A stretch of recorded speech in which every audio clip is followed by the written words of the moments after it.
Hey everybody, doublecritfail here. Today we have something really special going on because we have an actual play of an original adventure featuring some special guests. So before we introduce our characters, let me tell you a little bit about this adventure. Rumors have been buzzing about the town of Boolin and the fact that as of recently, it has become haunted. It hasn't always been, but within these past few weeks, there have been strange occurrences within town to the point that the visitors are refusing to come, and many of the townspeople themselves are choosing to flee until whatever this situation is going on has been settled. No one knows the cause, no one knows what's going on, but what is known is that the mayor in town has promised 500 gold pieces to any party who's able to come into town and rid it of these restless spirits. So that is what brings your group to town. So let's introduce our characters. So Renegade Rolls. Yeah, hi, my name's Rich from sunny Scotland. It's not actually sunny Scotland. It's been horrible weather here. But yeah, I'm another dungeon tuber. You can find me at Renegade Rolls, sometimes Instagram as well. I started doing actual play too on a second channel. So I'm playing Goliath. Goliath by name, Goliath by nature, to be honest. I'm actually human, but no one believes me. I am playing a third cleric who follows Lathander, or Lathander, if I'm doing the voice. Excellent. Questboard Train, go ahead and introduce yourself and where we can find you. Well, hello, my name is Kim, Questboard Terrain. I have a YouTube channel where I paint minis, build terrain, and tell stories. And I'm very excited to be here and play my tiefling character. Tell us about Dio. It goes back and forth because I call Dio. myself Dio, but everybody gets it wrong.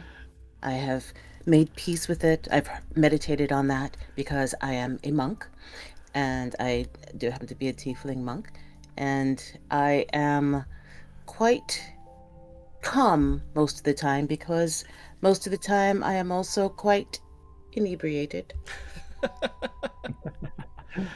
And I am a quiet drunken master. Carl makes stuff. Go ahead and introduce yourself. I'm Carl. I have a YouTube channel where I build stuff and talk about tabletop games. And yeah, I think I have an Instagram too, but I keep forgetting about it. And today is actually the first time I'm playing D&D 5th edition, so let's see what happens. Yes, this is Carl's very first time ever doing D&D 5e. You used to play 3.5, right? Correct? Yeah, way long ago. I'm playing Bren, a former artisan turned blade for hire, and I travel with these two chuckleheads to stop them from losing all their money at every town they visit. Excellent. And Bren is a level 3 human rogue. All I right. think you'll find that it's us that are keeping you out of trouble. Don't you forget it, little man. It's all a big circle. All right. So after a few days' travel, you have come to the gates of the city of Boolin. As you approach, you notice how eerily quiet it is. As you come to smaller settlements or villages, there's always the hustle and bustle of people coming in and out, but there's no one around. There's no one approaching. There's no one leaving. And you see that the front gates, which are usually left open during the day, it is daytime right now, have been closed shut. And on the front gates, you see what looks to be some kind of notice or scroll. What do your characters do as you approach the gate? Goliath just walks straight up to it and is going to have a read of that scroll. Despite his gruff nature, he's actually pretty smart, intelligent. Yeah, he's multifaceted. Is what Goliath is. Okay, you approach closely and take a glance and read, and it looks like an edict from the kingdom, a general warning that it's been pronounced that the town of Boolin is hereby cursed and haunted, and all who enter beware. The kingdom will not be liable for any accidents, dismemberments, or deaths that occur within these grounds. And then underneath, written down in what appears to be marker, You see added on, Exorcists Wanted, Inquire Within. And then it's signed Mayor Snyder. Looks like we've come to the right place. This looks very interesting. I want to, and the gates are closed? Mm-hmm. And there's no guards at the gate or anything? No, you do see guard posts, but yeah, you do not see any guards stationed there. Oh, I've always wanted to do this. They hate when you do this. I want to like scale the wall. Ooh, I love. I've never been able to just walk up to a town and scale the wall. All right, give Goliath me stands back and goes, "Huh, all right." an athletics or acrobatics check, whichever you think would be more applicable right now to Dio. Okay. Goliath's also just going to try and push open the door and see what happens. It's 11 total. Okay. With an 11, you get about 3/4 up the top of the wall, but you're really straining right now to actually get like your leg over to actually breach the top. Goliath, go ahead and give me a strength check as you attempt to push the doors of the gate in or pull them out, whichever. Just a straight strength roll or athletics? It could be athletics, yeah.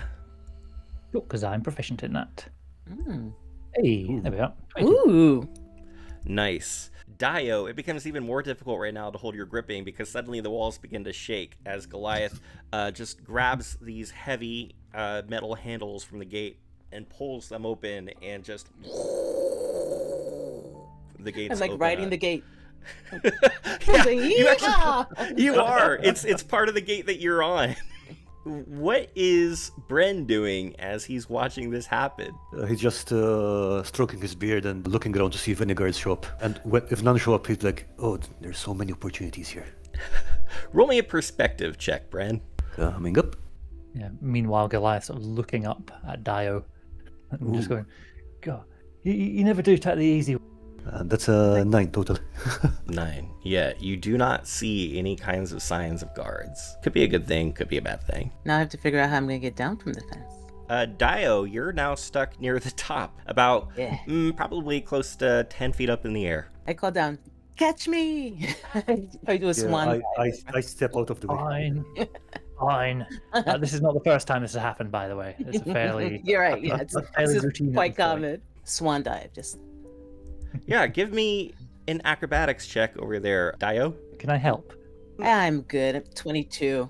Describe what it looks Hopefully like. I'm good. Oh, goodness. Yeah, she leaps with her arms outstretched behind her, and she tucks and rolls, and she lands on one foot on his hand as he reaches up and catches her. Nice. You ever see those tandem surfing athletes where they literally are all sharing a surfboard and they will literally like hold on to each other, whatnot? It looks like that. No. For everybody who understands that and- reference. And think Goliath slowly puts her down onto the floor. I imagine he's like triple the weight of her as well. Like, She's up there. She's like 200, I think. 200 pounds. Okay. So you all step into the gates of Bula. As you're looking, you see that south of you is a large building. And if you had to guess, you would guess that this was like the government center of Bulin, kind of where the magistrates' quarters kind of situation. Yeah, looks like a good place, isn't it, to start? and there's still no sign of I any agree. people around. You do not see anybody at the moment.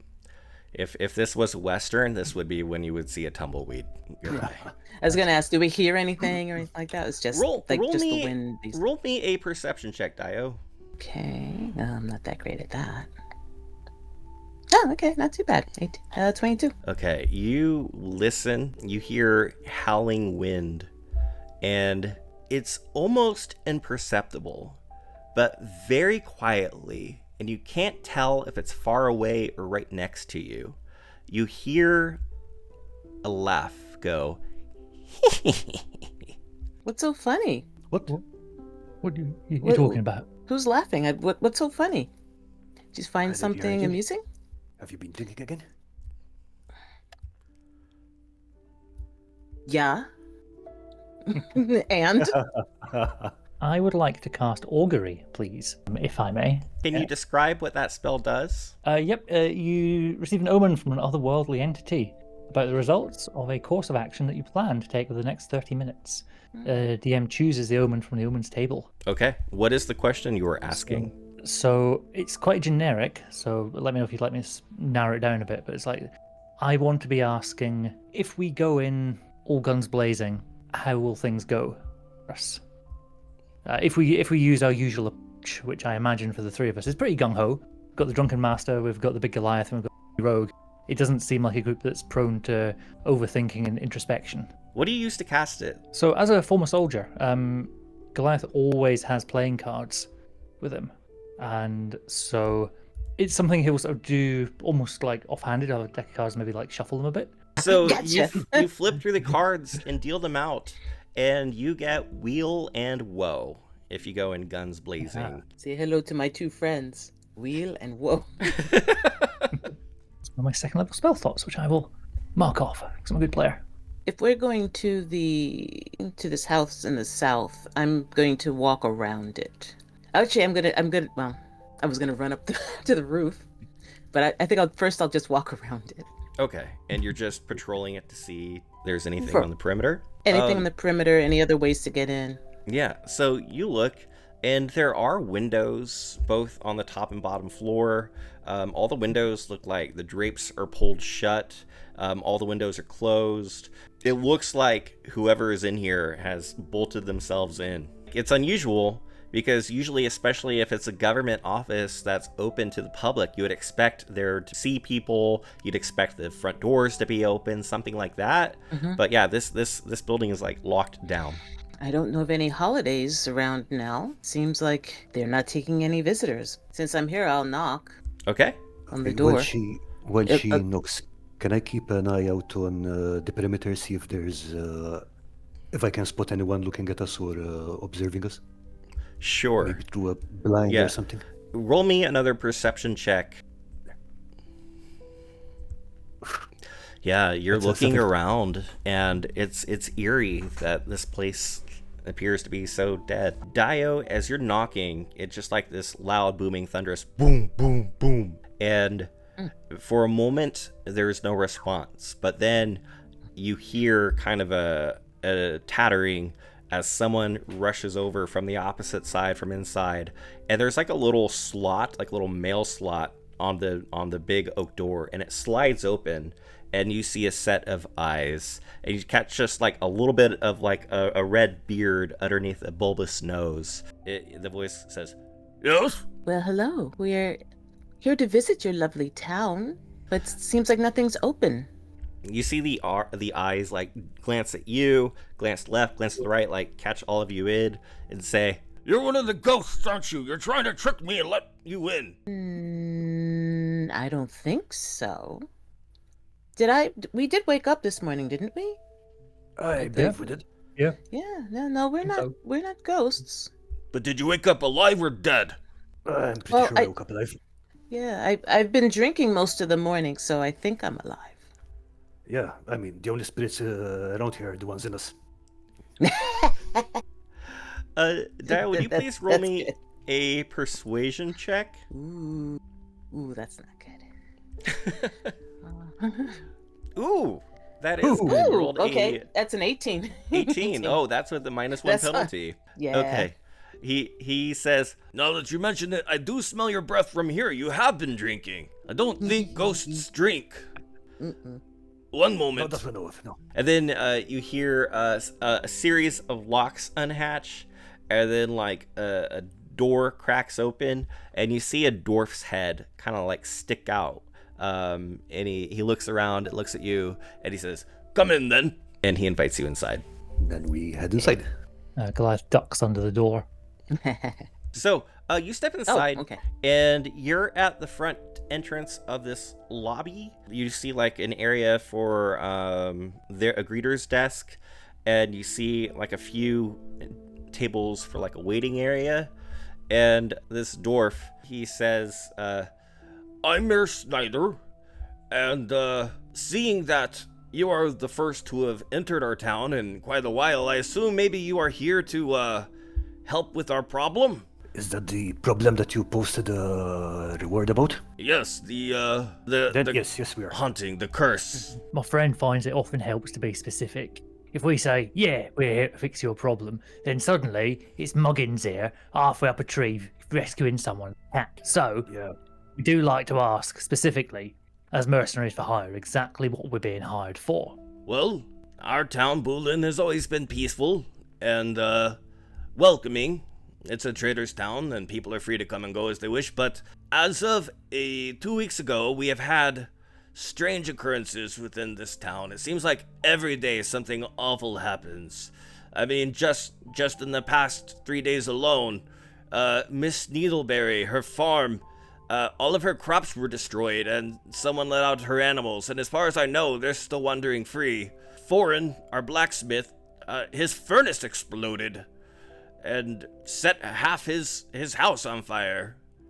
And these strange spirits, they went to our town library and desecrated our sculpture garden, and all of the books are now in disarray. These are things that have just happened in the past few days, not to mention all the other horrible things that have happened. We don't know what it is, but everybody swears that those who have witnessed these events happening say that it's some kind of ancient evil spirits.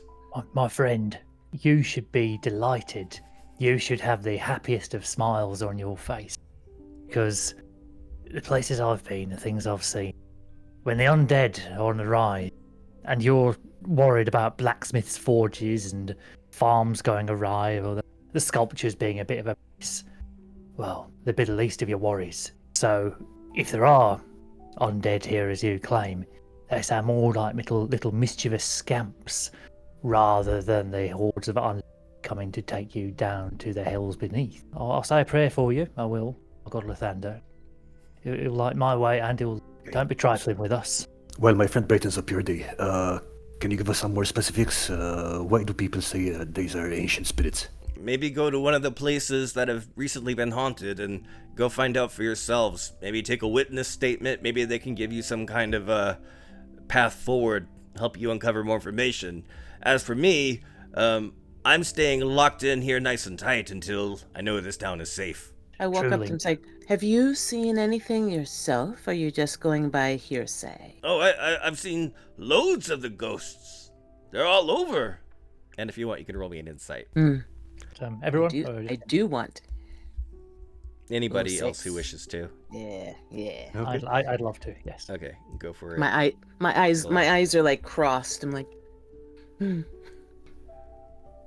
Insight for me. Pew pew. So it's 12 for me. Oh, 5 for me. Yeah. Bryn, you don't get a sense that this is a trap or that there's something mischievous going on or anything like that. Like, there's nothing nefarious with what he's saying, but you do get a sense that he's like exaggerating his own experiences with the ghosts. Maybe it's perhaps so that he can use it as an excuse to stay inside and not be exposed to what he considers to be danger. You know, we are going to go and look into this, but from what you're telling me, this sounds like a very serious case, and we might have more expenses than your 500 gold pieces are going to cover. Goliath shoots you a glance, but says nothing at that. Roll me a persuasion check. Ooh, 22. Okay. He squints his eyes a bit, and he goes, 600? What do we think? I mean, remember that time we had to sort out an entire town that was pretty expensive. So yeah, this is a pretty big town. Well, how much do you think is fair? Maybe an extra. Well, let me talk to my associates. Model. yeah. So, what are we thinking? 100 extra each, 50 extra each? What do you think we can get? Well, I think from the sounds of this, they don't have ghosts at all. They don't have the evil undead. They've maybe got red caps or something. I'm not nearly so concerned. But don't you go besmirching our good name as a up and coming mercenary. No. Good name. So, let's do a fair price for a good job, hey? Goliath, what do I always tell you? You've got to know your word. Yeah, I've been learning. Good lad. I have. Yeah, yeah. I walk every day. Walk taller. Gets awkward. And lad. it's more Too many for doors. Lysander. More for Lysander. Lavanda, we've been over this. Lavanda.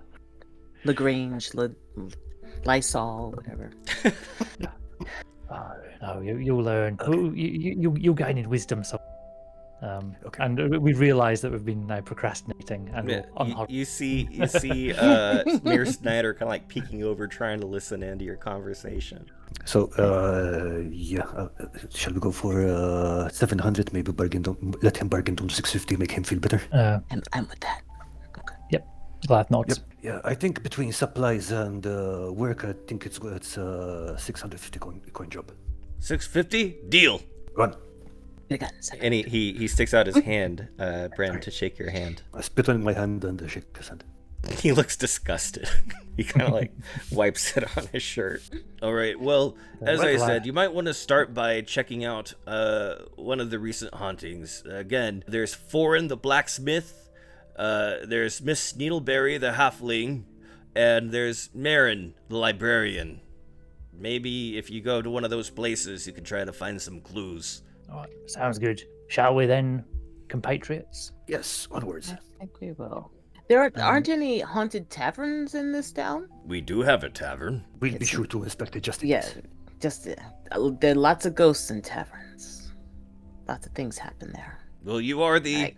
experts, so I do trust your mental capacities. On the way out, Goliath's going to try and cast some thaumaturgy and do invisible hand. Instantly cause an unlocked door or window to fly open or slam shut.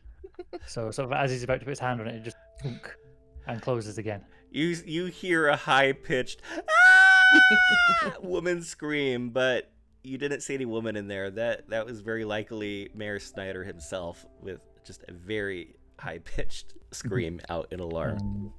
Very well done. When Very nice. when they're sort of out in the town again, Goliath's going to say, "It amazes me how people with such little backbone can rise to such high office. I assume he's just very rich or something." Yeah, it's not Yeah. surprising. My father always used to say, sewage flows to the top. I thought that was cream. Some Cream flows to to the I top. know. Context. Yeah. Context. Ah. Yeah, spoiled cream flows to the top too. Where to then, folks? All right. Farm, So, Yeah, where do you blacksmith, or start? library? I'll vote library. I'd say either the library or the blacksmith. Whichever is closer. Yeah, which closer? okay. So the library is over here, this building northeast of you. That's probably closer than the blacksmith. Yeah, so we're Alright. just going to swagger over there.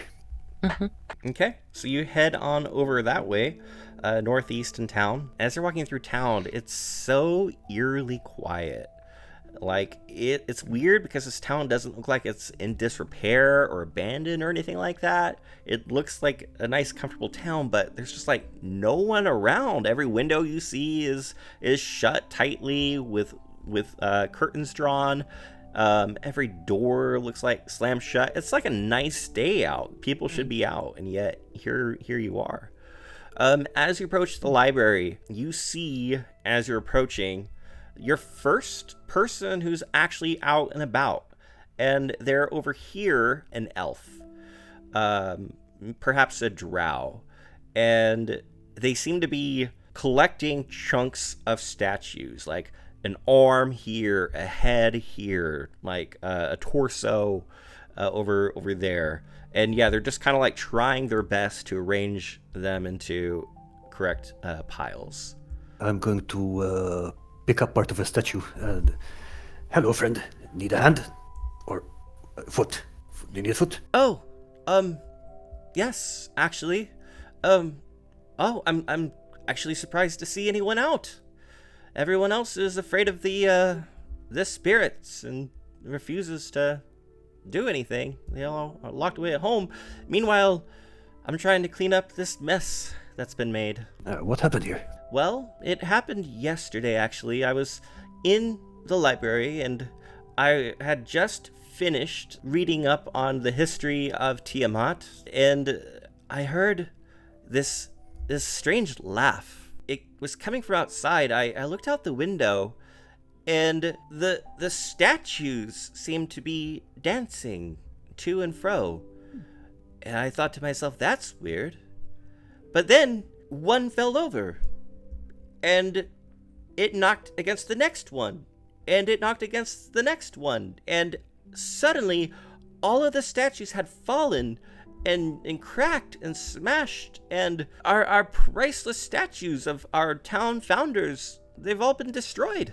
And then I went out there to see what was going on, and suddenly I heard a ruckus coming from inside the library. So I turned and I looked back inside the library, and the books were flying all amidst the library as if carried by some type of storm. And it's a huge mess in there. We have thousands and thousands of books. How are people going to find what they're looking for? Are you Marin, may I ask? Yes. Well, it's lovely to meet you. This just happened yesterday, Indeed. and that's the only time that you've seen any strange happenings in this town? Yesterday? I mean, I've heard over the past couple of weeks that people were experiencing things going horribly for them. But, that's the first time I've ever had an encounter with whatever these things are. For a couple of weeks. You have been, you work in the library, right? Yes, I do. You must read a lot. Yes, I do. Have you ever read about this kind of thing happening here before? Let me think. I have heard of creatures like fae or other kinds of gremlins or whatnot that are known for being mischievous, but quasits perhaps. But I don't know what would suddenly drive creatures like this to attack a village like ours. I mean, usually there's some kind of cause or reason, but to my knowledge, this is just sprung about on its own. Why do you think that everyone else is so scared? You seem all right, out and about, putting your statues together. I think you've got a hand and a foot mixed up there. Well, you'll get it, I'm sure. But yeah, the mayor seemed absolutely terrified, but you don't. Is he a coward, or are you just unnatural, brave and strong? I don't think I'm by any means brave or strong. I guess, if something needs to be done, it needs to be done. And right now, I need to try to reorganize this place. Actually, if you wouldn't mind helping, give me just a bit of your time, I'll give you something that might help you. If there are some kind of strange creatures about town, it might reveal their nature. How much of our time would that help? Would that take? I need someone to help get these statues at least in the correct piles, and maybe the other two could go and stack a few books and sort them by maybe genre. You don't have to go all out in Dewey Decimal Systeming them or anything, but at least get them and give me a bit of a start. The more people chipping in libraries up and down the universe, that the Dewey Decimal System is something that's constant. I really feel that that literary academia has really come together in every space to make the Dewey Decimal System happen. I mean, how else would you find what you're looking for?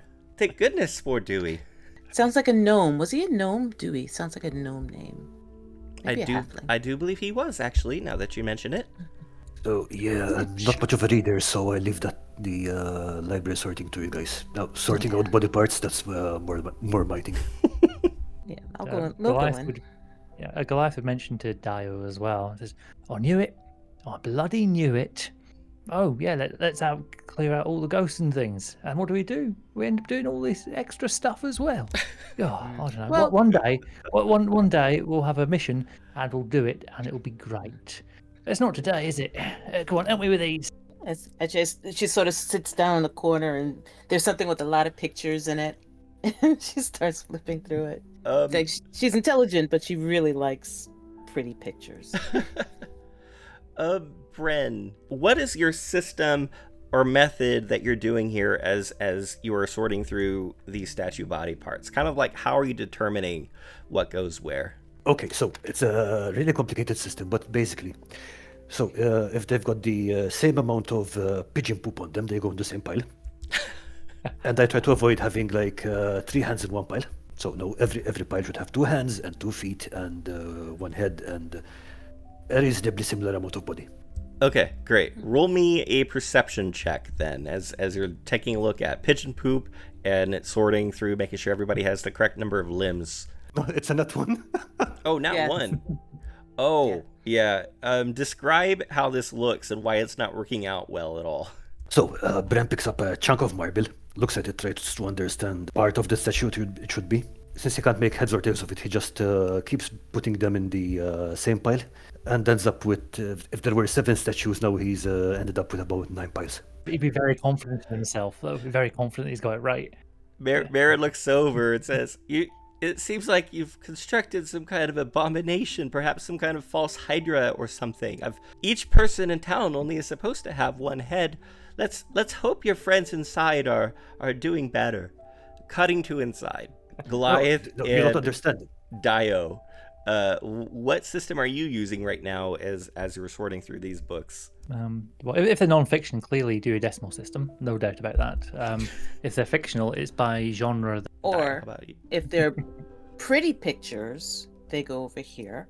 If they're ugly pictures, they go over here. And if they're okay, they go over here. Okay, let's roll. We have 2 systems. Yeah. It's fine. Hey, Goliath, go ahead and roll me we'll call it a history check, perhaps. History or intelligence. I think it has the same modifier for you. So go ahead and roll me a history check as you're going through and sorting like that. All right. Yeah, 18 for me. Nice. 8. So I guess we're doing Dewey Decimal. Nice. You're which sorting through books, and Marin steps inside and says, "Oh, you're doing quite well, actually. This is wonderful. Thank you." I find tasks like this are really useful for me. They keep my mind occupied, so that I don't, so that my thoughts don't wander or dwell on anything. And just it leaves an awkward silence after that. Marin nods and gives a polite smile and leans into the silence, perhaps a little longer than they should. And then they stop and say, "Well, as for your friend outside, I don't know. They might actually be making things worse. So how about I just give you your reward and you can go along your way and I can try to undo the mess that your friend has made." You can Story hear of my voices life, shouting mate. from outside. You don't understand anything about modern art. Obviously. This does not go there, but we're putting it there. So Marin goes back behind their library station, pulls out a chest, opens it up, gives each of you a potion of healing, and then takes out very delicately what seems to be some kind of wand. And Marin says, "This is a wand of secrets. Once attuned, it will reveal hidden entrances, doors, traps, sometimes creatures, depending on their proximity. So if you'd like to take this, who would like it? Okay, you." And she... Grab it very tentatively. It's like a matchstick for him. All right, so He earned it. Goliath, you have the Wand of Secrets. Let me add that to your character sheet, and then everybody is going to get a potion of healing. Always like libraries. It's, I'm not a big reader, but I enjoy the smell, actually. Yeah. So the smell of knowledge all coming together. I spend a lot of time in libraries punching books. Why? They're good for I mean- toughening up your knuckles. Oh, I see. I thought I know you're not an academic, but I thought you don't hate books that much, surely. No, I don't hate them. As I said, they're very useful. They are good information and lots of pretty pictures. Very stunning pictures. I did read them, but then I punched them. Did you find one that had the prettiest pictures? What's got the prettiest pictures in the library? Yes, the prettiest pictures were of the 9 hells. Ooh. Ooh. There was a lovely, lovely book. Merritt Oh, says, such- I've always been partial to those myself. Do we know, actually, Kim, a question for you. Have we inquired as to Dio's sort of tiefling background? It's like from the Hells directly or not? Yeah, she doesn't talk about it very often. Right. I imagine Goliath will be sort of looking for opportunities to bring it up from time to time. So, that's wonderful. That beautiful craftsmanship, beautiful artistry. It remind you of home? Yes, it does. And she like turns. She punches a book and walks away. Walks out. Good book. Goliath wanders across, picks it up, and puts it according to where it should be on the shelf. And I imagine Bren, meanwhile outside we just hear sort of crashes and bangs outside. you do. One.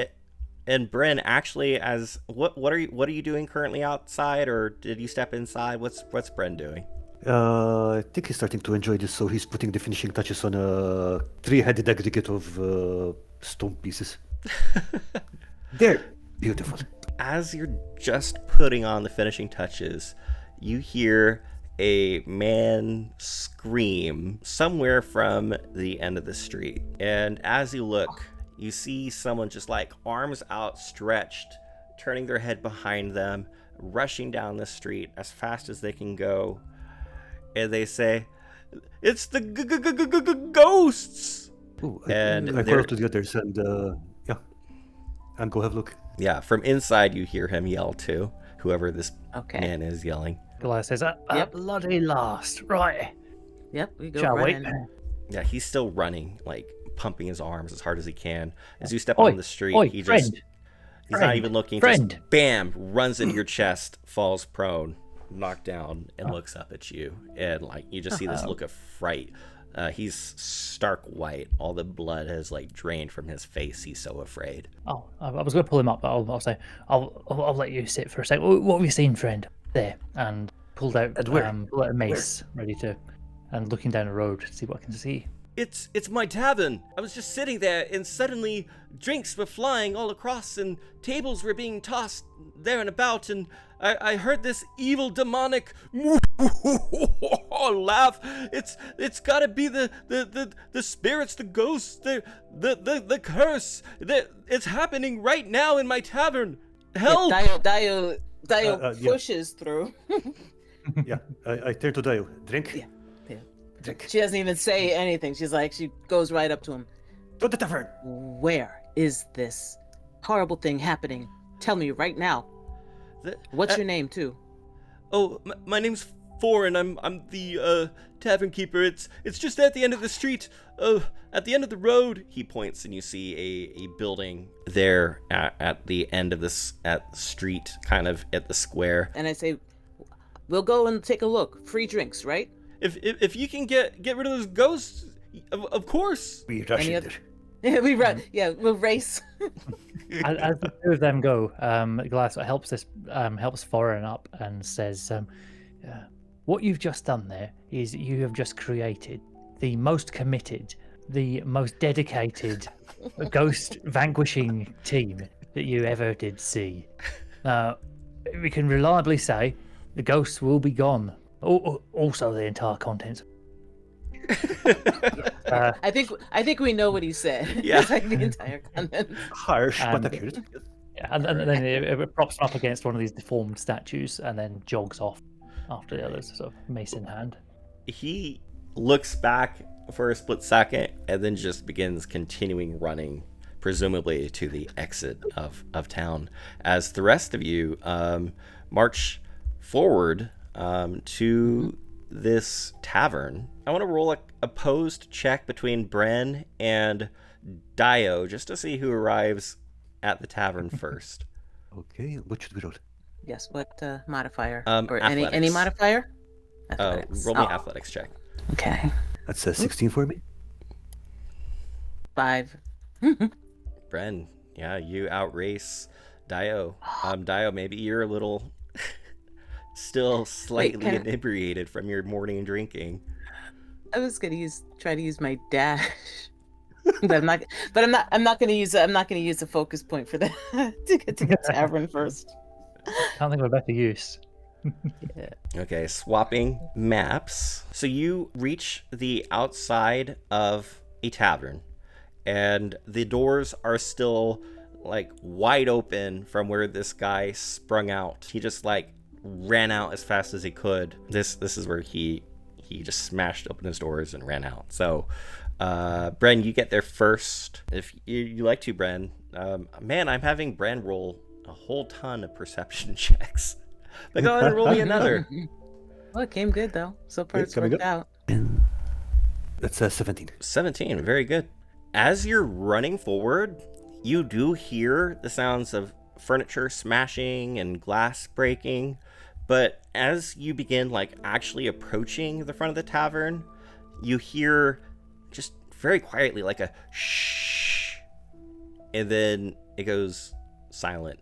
Before you have a chance to really think about the implications of that, Dio and Goliath, you also reach the outside of the tavern. Okay, I raise my hand before I step inside and turn back to them, say, "There's more than one of them." I'm angry because I wanted to go in, but now, so I crouch down and I do a perimeter check. I look in the windows as I'm going. Before you go, Yes. so I was going to say, could I cast Bless? Okay, if I sure. may, That on lasts for you? what, 1 minute? Yep, 1 minute with concentration up. I've bless everyone actually. So bless up to 3 creatures. We've all got concentration. So, and what I'd like to do is walk up to the, swing up to the door, swing it open like, if it opens like a salon door or something, and just step inside and look around. Okay. Dio and Bryn, please both of you roll me perception checks. And you get an extra. Ooh, where Yes, are we? Dio, I believe you get what, a 1d4? Oh, sorry, Yeah. no. It's if you roll an attack roll or a saving throw, so it's neither Okay. of those. We ignore it for now. This is an ability check. Okay. My perception is 7. Oh, I was thinking guidance. 17.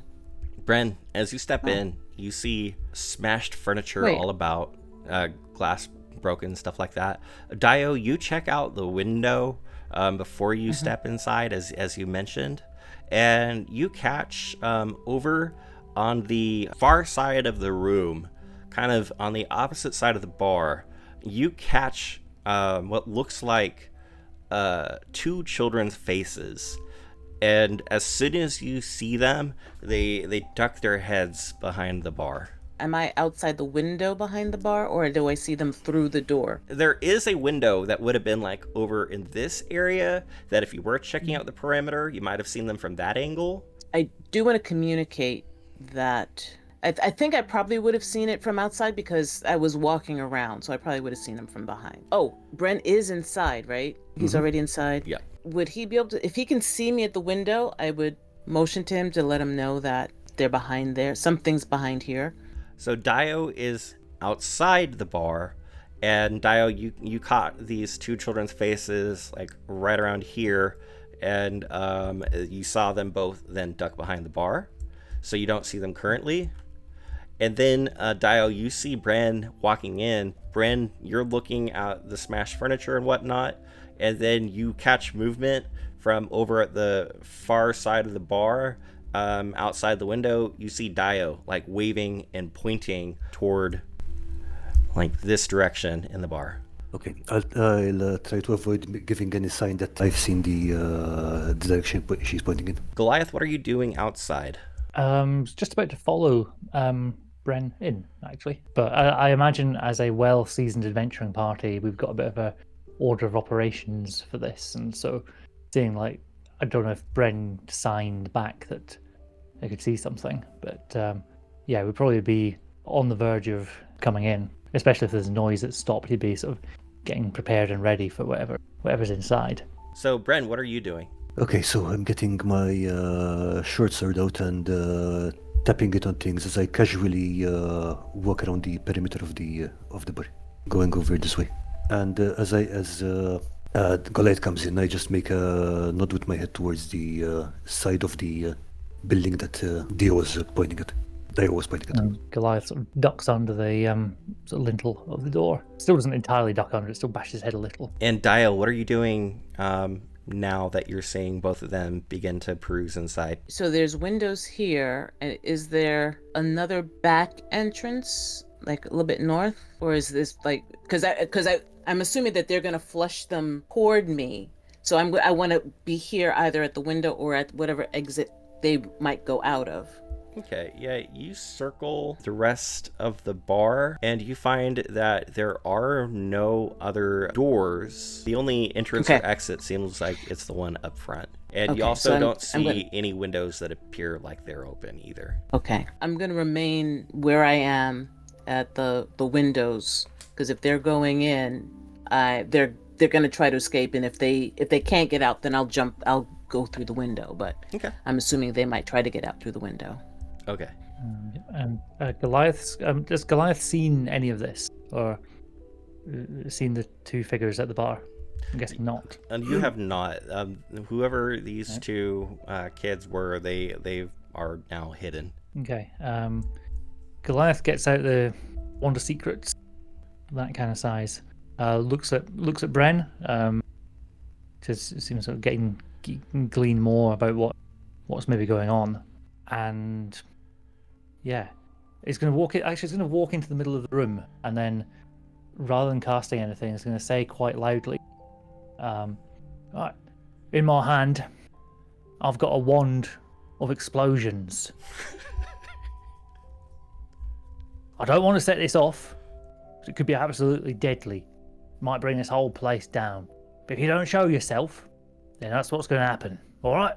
The center of the room has what looks like this big fireplace for people to sit around, and just the entire stack of wood just combusts, shoots up in high flame, and you feel the heat, and then the flames come back down and they're crackling now. And then you hear from that wife the wand of explosions. You hear a laugh somewhere from around you go. And then we'll actually cast with the Wand of Secrets to use it for its intended purposes. Okay. So, you cast the Wand of Secrets, and inside of these flames, you see two figures.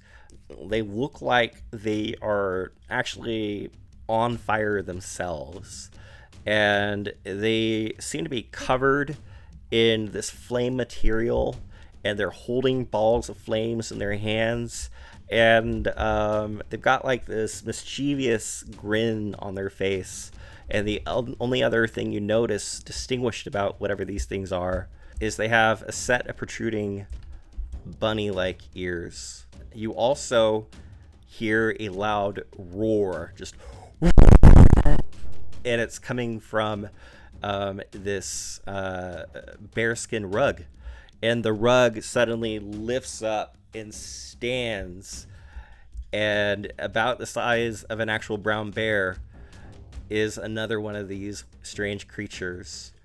And you see glasses fly across the room and smash against the wall, and as you look at the bar, you see a set of little gremlin-like creatures dressed in almost like a lederhosen style outfits, and they're all smiling at you with these toothy grins.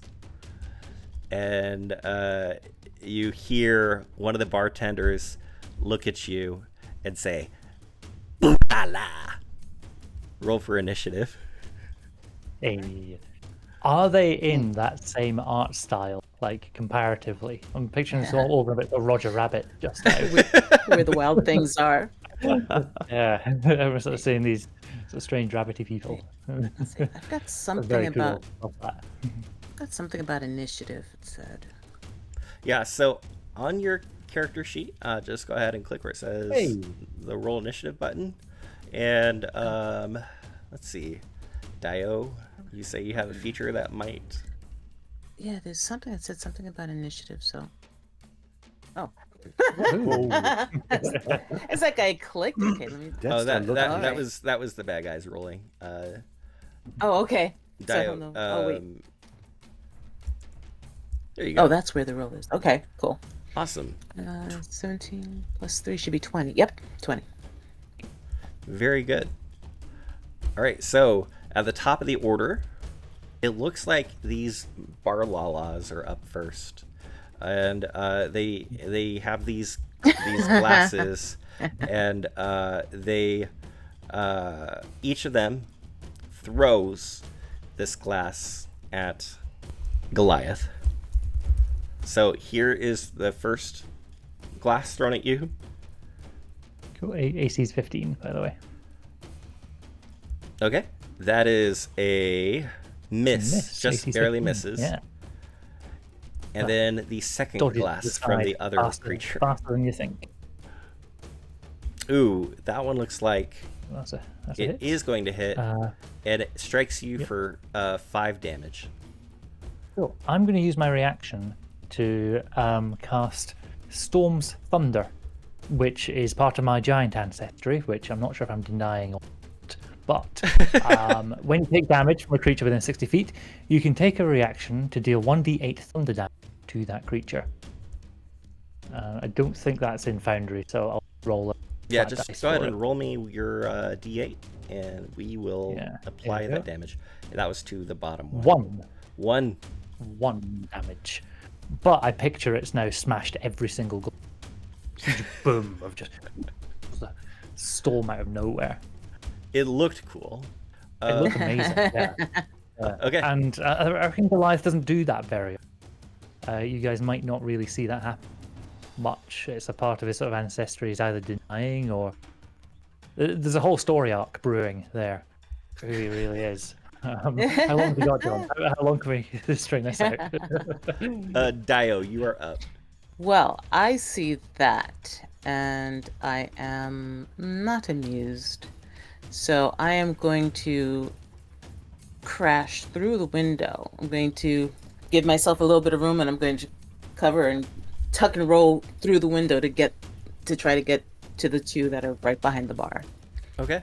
I'm just gonna have you roll me an acrobatics check to see how easily you're able to dive through this window. If you get a 10 or above, I'm gonna go ahead and give you advantage on your attack roll. If you roll below a 10, I'm gonna give you disadvantage on this attack roll, just to see like how smoothly you launch yourself in. Okay. So acrobatics. 13. Well, plus 13. Thank goodness for that modifier. Yeah, you jump in. Yeah, so I was like plus. Yeah, and which one are you? So this bottom one is the one that was hit by the storm strike from Goliath. The top one has not been touched yet. Who are you targeting? I'll go after the one that's already been hit. Okay, yeah. So describe what it looks like as you, or go ahead and make your attack roll with whatever you're hitting with. I'm just gonna go for basically a flying punch. I'm gonna roll and just come up and go. Nice. Okay, go ahead and roll your unarmed strike. defense. 15. Ooh, that is wow. That is less up as well. Oh yeah. You also get a 1d4 that you get a roll in bonus for your attack So roll. 1d4. Yeah. So I'll just roll. I should have rolled concentration. I apologize. Can I still roll the bless or? Yeah, go ahead and roll your concentration. Is bless a concentration spell? Yes. Okay, yeah. So roll the your constitution check. Yeah, so it's still up. Yeah. So go ahead and roll the d4 Dio bonus. Okay. Total of 17. 2. Yeah, that's gonna hit. Go ahead, and then you apply 6 damage. Describe kind of what this whole situation looked like. Is like you came in through the window and then attacked this thing. Paint us a picture. Okay, so actually I take a couple, I see the flames and I hear the laughter. I take a couple of steps back. I take like 1 or 2 steps, crash through the window, glass flies everywhere, and I roll in onto the ground and I pop up and I just pap him right, hopefully off the bar. It's just like pap. Nice. Anything you'd like to do as a bonus action? Yes. I have things I can do. I can actually, so I'm going to try to grapple it. Okay. Can I do that as a bonus? Yeah. So I believe if, as part of your attack using your... the unarmed strike? as part of the unarmed strike from being a monk, I believe you can grapple. So go ahead and make me an athletics check, and let's see what you get. Go. Okay, 7. Yeah. You try to grab this thing. It just kind of like springs out of the way after being struck. It like rolls and tumbles a little bit on the bar. Goliath, you are up. Cool. Can I get a bit of a clue on the nature of these things? Do they seem to be undead is my important question. Roll me a nature check. Nature can do. I am no less than affect that. That is 11. 11. Yeah, they don't seem to be undead. Okay. You My normal you can approach get is at useless least here. that much with the 11. Cool. Okay. In that case, for my turn, I'm just going to start whacking. Am I in range of this first one? Yeah. Yes. If I was to move around it to get close to the bear, because I was going to get between me. So I was like, myself here. The bear, so you'd have to be in this square, the next one over, to get to the bear. And unfortunately, if you ran all the way over there, the thing would get an opportunity attack. Okay, I'll move to here, so stay in range of the first one. It's more just making some space so our roguish friend has a bit more room for maneuver. And I'm just going to roll a mace on the one. Oh no, I've not damaged either of these. So yeah, I'll just roll, and I'm going to attack with my mace. Okay. So see how it goes. It's going to work. It does just work. Hey, That is There we a are. critical success. Ooh. So that does 13 damage against the one standing in front of you. Describe describe this awesome moment. What makes this particularly cinematic? Well, it looks amazing in my head as it does. But, so Goliath sort of moves around, sort of takes stock of the situation, sees these sort of creatures of fire, and says, "They only light, and you are not that. Back to your hell." Nice. Swings basically just through the thing. I love it. Yeah, you bloody this thing. You hit it square on and do a heck of a lot of damage.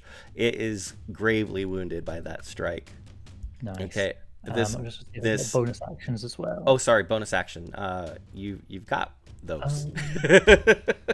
Yes, third level. Everyone's all right. Ooh, you know what? I'll do my spiritual weapon. Okay. Just to stow some chaos into things. That's my second spell slot actually, but it's a good time for it.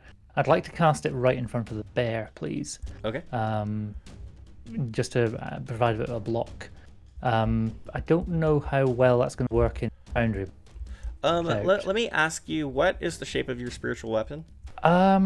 It's actually a staff, but with a symbol of the sun on it. So like sort of radiant head that all like sunbeams and bursting out of it, and sort of glitters with gold, and reflecting nicely in this firelight. Creatures are sitting in, but glows of its own radiance as well. And I'll try and do spirit in Foundry. Get that work. And my bless has gone now. Okay. As that was also concentration. And yeah, so immediately. You're placing it like here. Yep. That's so space of your choice. Okay. Within range of space of your choice, like one melee spell attack against one creature within 5 feet. So yeah, I'm rolling a spell attack against the bear, please, with my spiritual weapon. Ability attack, spell DC. It doesn't let me roll just a spell attack flat on here, as far as I can tell. When you cast a spell, you make a doesn't give me melee a- spell I'll attack try- against the creature. Yeah, so I'll just for the okay, dice roll. so I'll you just are- do D20. What is your caster? Your cleric? So is that It's wisdom? +4. So +4 is my spell attack modifier. So I'm just coding the thing as roll 1d20. Okay, awesome. Go for it. If that's all right. Yeah. 14 Yeah, 14 to hit. Yep. against that gigantic bear. It's a big target, and that does hit. So how much Hey. damage? 1d8, I believe. Yes. 1d8 plus my spellcasting mod damage. So this will be 1d8 plus 4 again. Okay. That's not bad, actually. That is 12. That is lovely. a great shot. Yeah. Ooh, nice. This is a competent turn. This is no The one lion surprised says, me. "This is a competent turn." Well, This is actually turn out all right. that does not make the Boolala happy as it lumbers over to you roaring and takes a chomp at you with its jowls. Who's it going for? Sorry. It's going for you, friend. Yay! Person who just attacked Of course it. Oh my gosh! Love it. Okay, so you take a total of 12 points of damage from Okie dokie. that I'm going strike. to use my reaction to do that second d8 of thunder, Okay, go ahead and roll the d8. just because I can. Yeah. So in return, that's 2. It's not super effective, but hopefully loud enough to wake the dead. Wait, and then it's And you said I still take, locked on you 12 points because of damage. you are. Also, if that's concentration, you have to roll for your spiritual weapon. Yes, because I know it's changed for 24 rules, hasn't it? I believe so. Yeah, let's find out. Con save. You're still good.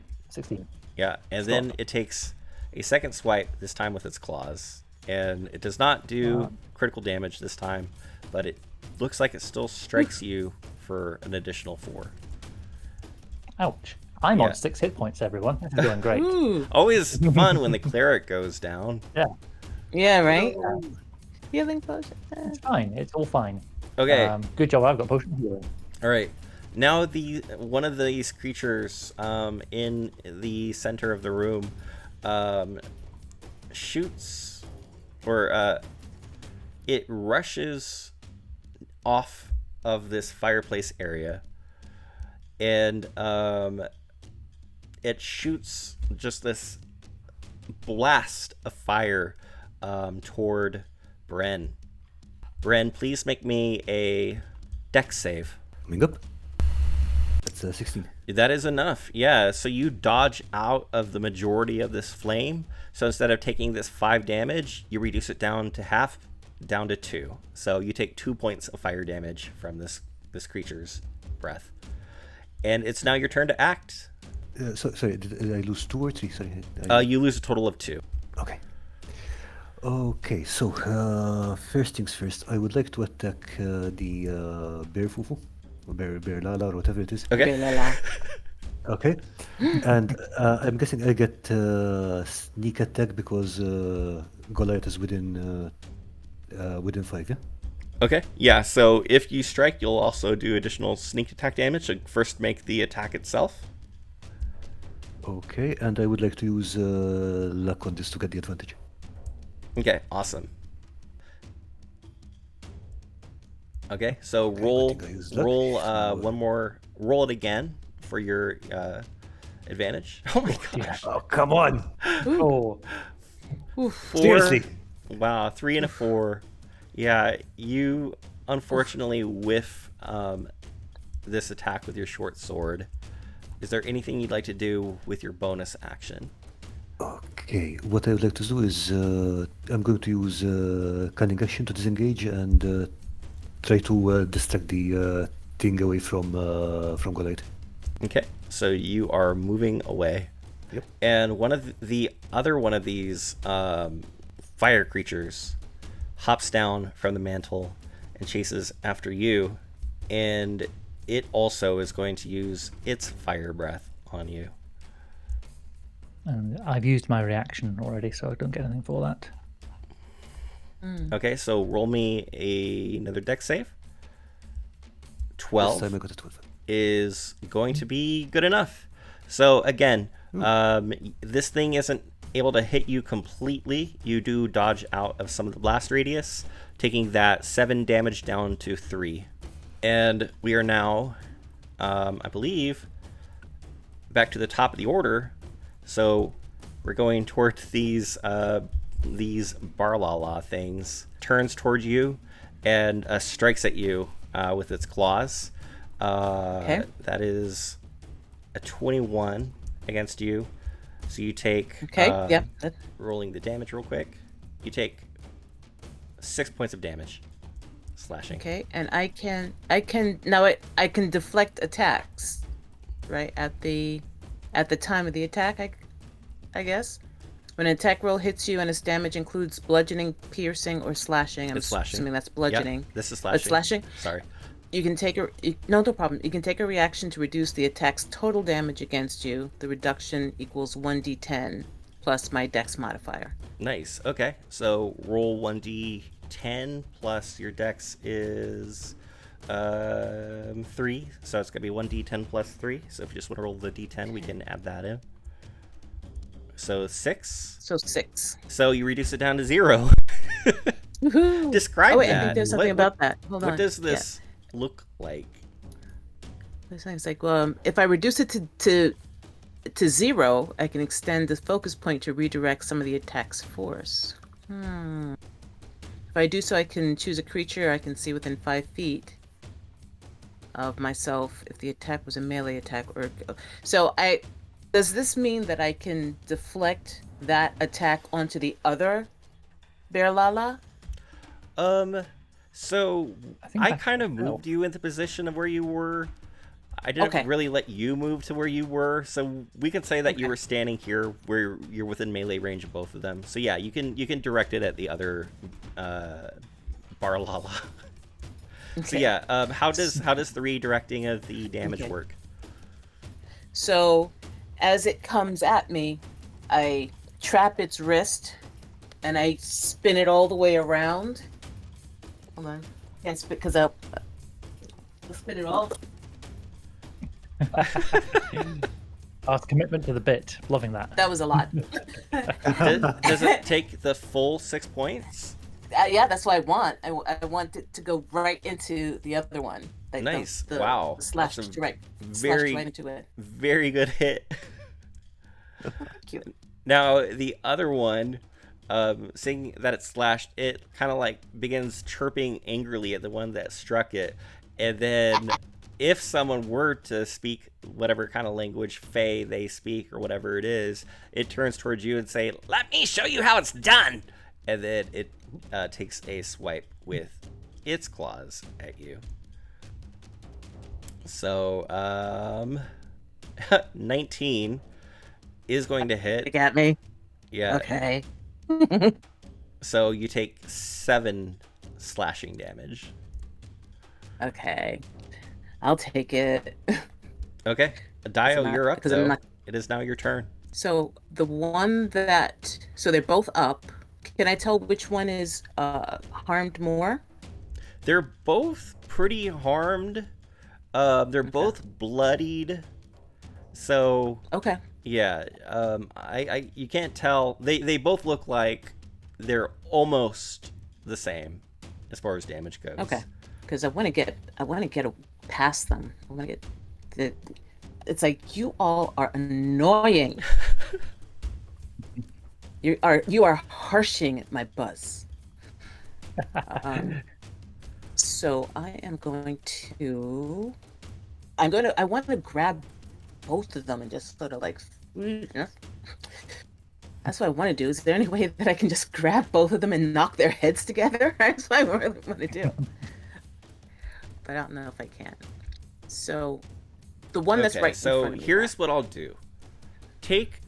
Because I want to make this work out for you. So go ahead and what we're going to do is do an unarmed strike on one of them. Okay. And then you can shove it toward the other one if it hits. And if it hits, I'll say that the second one will take damage too. Okay, so cute. I appreciate that. So it does look like the attack went through. I see an 11. So unfortunately, the 11 is not going to allow you to grapple or strike that one. Okay. But you still do have a bonus action. You do have 2 fists, so you can strike with your other fist with another unarmored attack with a bonus action. Okay. Okay, I'll go for that. Sorry, unarmed strike. Unarmed strike. Ooh, okay. That's 21 is going to hit. Yeah. Nice. Describe your kill on this thing. Oh, so I grab it. I finally get a hold of it. Well, because I didn't grapple it, but I come around with one fist and I snatch it up, and with the other fist I just bash it right in the head, and I'm staring at the other one while I do it. Heck yeah. And then can I rip the head off? Sure. Thank you. so Cheers, politely. so I twist and pop it off. I love how drop it sweetly where you it said that stands. as well. It's so sweet. It's like, oh, please, can I put his head up? Yeah. As you look in, you kind of notice that this thing looks like has some kind of like fluff stuffing inside of it, rather than like the blood or viscera you were expecting. Okay. Goliath, you are up. Cool. I am not within 45 feet, so first thing I'm going to do is my bonus action is going to be my potion of healing, because otherwise I will die, and it won't be very good.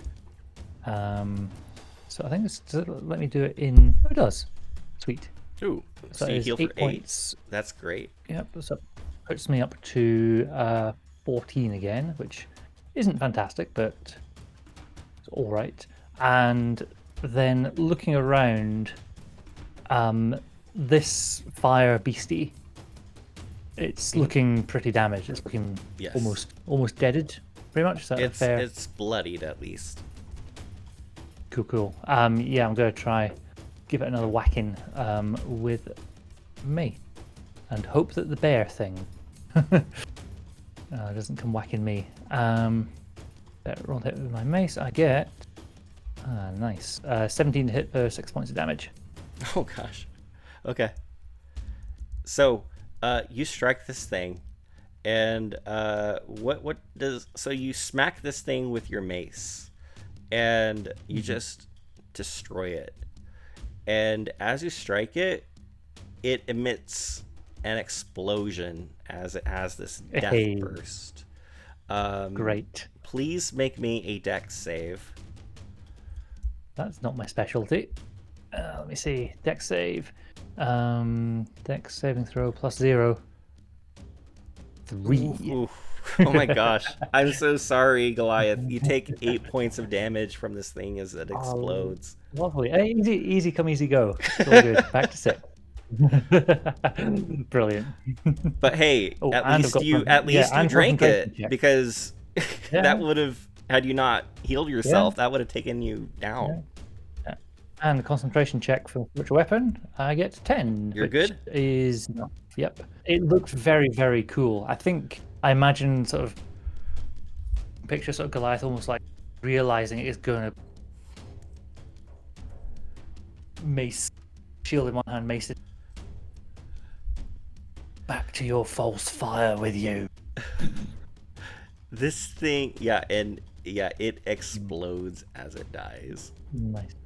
Ooh, you got the big bear as well. Did the bear take damage? The big bear was out of its blast range. It was only for creatures within I 5. you deleted it along with the. Oh, oops.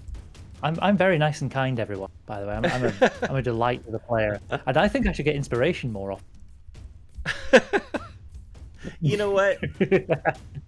Everybody please take a point of inspiration. The roleplay has been amazing. I forgot that inspiration was a thing that exists. Everybody please take a point of inspiration. Okay. Inspiration is kind of like that luck point you used, Bren, where before making a roll, you actually, I believe even after, I don't remember, with heroic inspiration, I believe after you make a roll, you can use your heroic inspiration to re-roll it, and you have to take the new result. Okay, so this Boolala rushes, doesn't attack you, Goliath, because it is instead going for Bren, who loaded it on by running away. This bear's animalistic instinct has it now chasing Bren. So Is it still in my range? it left the spiritual weapon range, Okay, I don't think that gets. It's not clear. I don't think spiritual weapons get the attack of opportunity, but if it's within, it's still within your range. Yeah. So first, it tries to make a bite on Bren, which 14 does hits, hit you for 9 points of damage. And then it swipes its claws at you. Holy moly, that's the second crit that this bear has rolled. You take an additional 9 points of damage. Okay. I am on 1 hit point. We can do it! Well, thanks for coming, everybody. Hope you had fun. It is your turn, Bren. So you can, to Rich's point, what he did last time, if you want to, you can use a bonus action in order to drink your healing potion and heal yourself for 2d4 plus 2. Yeah, I was going to start with that. That is Okay, so 7 I get, points that you're back up. Heal yourself for 7. Okay, and next I would like to use the heroic inspiration to attack the bear Lala. Okay, so with the heroic inspiration, you can go damage. ahead and roll first, and you only have to use it if okay. it's too low. So I'll do that then. Yeah, definitely Yeah, using it. you're gonna need to use it. Oh my god! Come on! These dice! What is going on? Oh, good. Okay, and then this Cinder Lala next to Bren bites you, Bren. But is not able to get a good grip. Thank goodness. Okay, the last Bar Lala up on the bar rushes over to Dio and uses its claws against you, Dio. And with a total of 13, it misses. You're too fast and dodge out of the way. It is now your turn, Dio. Okay, so I was very intense. Just take my word for it. So yes, I saw it coming, and I say, "Oh, so you like slashing, do you?" And I pull out my dagger, and I go to just rip up because I saw the stuffing come out of the other one. I want to rip the stuffing out of this one. Nice. Go ahead and make that dagger attack. Ooh. Nice. Here we go. Yeah, describe it. Describe your kill. Oh. I walk through the fluff of the other one. It's like, so it's still sticking on me, as if it was blood. And I make my signature line about you like sliced, and I like just come upward and slice from where the legs meet all the way up. And my dagger comes out the top of its head, so it's like rips completely open, and all the fluff just starts flying everywhere. That's amazing. Anything for your bonus action? I do want to move. I want to move over to where the fight is. I roll through that cloud of fluff and jump through over the bar and run into the fight. Awesome. Now, I thought that I had resistance to fire as a tiefling. You do, actually, yes. Okay. So I'm going to move like right in the middle here. I'll be right next to these fiery things. Okay. And there's my movement. So I don't know if I have any more. I don't think I have anything else I can do right you now. do have a bonus action, so you can strike with your second hand on one of these creatures. Okay, yeah. I'll take this. Well, actually, I want to get rid of this. This big one is the one that has been doing most damage. Is that true? Because I was on the other side. So Yeah. Yeah, it's taking quite a bit. So I'm gonna The fire one, the other fire one, I don't think it's taken any damage yet. Actually, what I'd like to do with my flourishy monkeyness, I'd like to try to like jump from this bench like onto its back. Okay. And try to plunge my dagger into the top of its head. All right, make that attack. My dagger. Oh, natural 20! Yeah. I'm stabbing and I'm expecting more fluff to come out. Describe Like- your kill. Whoa. So yeah, so I leap onto its back. I have both daggers in my hands, and I'm just like right into those ears on top. I'm like stabbing it, and expecting fluff to come out. I don't know what does come out of this. Yeah. Well, yeah. I Fluff don't know. and I'm fur just like, okay, mixed so together. I'm just like, and I like sort of pulling it all out as I go. So it's like just an expanded teddy bear on the ground because it's just like all fluff all over the place. So the That's opposite of like a Build-A-Bear workshop. In Like, reverse. this is me. Yeah, right. Yeah, right. A kill a bear. And I was like, this is me when I'm sober. You don't like me when I'm sober. That was And I just excellent. look over So to the other good. one with the fire. I just look at him. I think that's it. What a Okay, turn. awesome. Let's see. Yep. Up next, we got Goliath. Cool. I'm gonna try and do something slightly cool. I know that my friend, that my friend Bren is down to his last. So what I'd like to do is not exactly rules as written, but I want to sort of jump up and over, grab the fiery thing, and then smash it to the ground. Suplex kind of move, but doing it far enough away, Bren won't get caught in the or at least interpose myself. I take rather than Bren there. Okay. So if you'll allow something like that, Go ahead. I don't know Go if I ahead could do. and do that with. What is that? I guess an unarmed strike. Sure. Or Or I was gonna say like a are grapple using, or something. Like, are you But using I your don't know mace to I'm help certain sweep it, or like using a weapon to help sweep it? Yeah, I don't know. Up to your call. What you'd Yeah. prefer. Go ahead and make whatever weapon attack that you wish, and we'll say that you implemented that. Okay. Sweet. Well, we'll see how I roll before we get too ahead of ourselves. Oh. Oh, Do you know what I'm going to use? Oh no! I'm going to use my inspiration. there we Okay. go. Exactly the time. what exactly it's the for. time for that. That's Yeah. what This it's would be for. the time. Let's try that indeed. again. As Goliath sees this sort of little glimpse of a future, maybe one of those moments of woe in his augury of attempting something and it going so very huge explosion happening. But shakes his head, jumps in again, and rolls. There we go. That'll hit.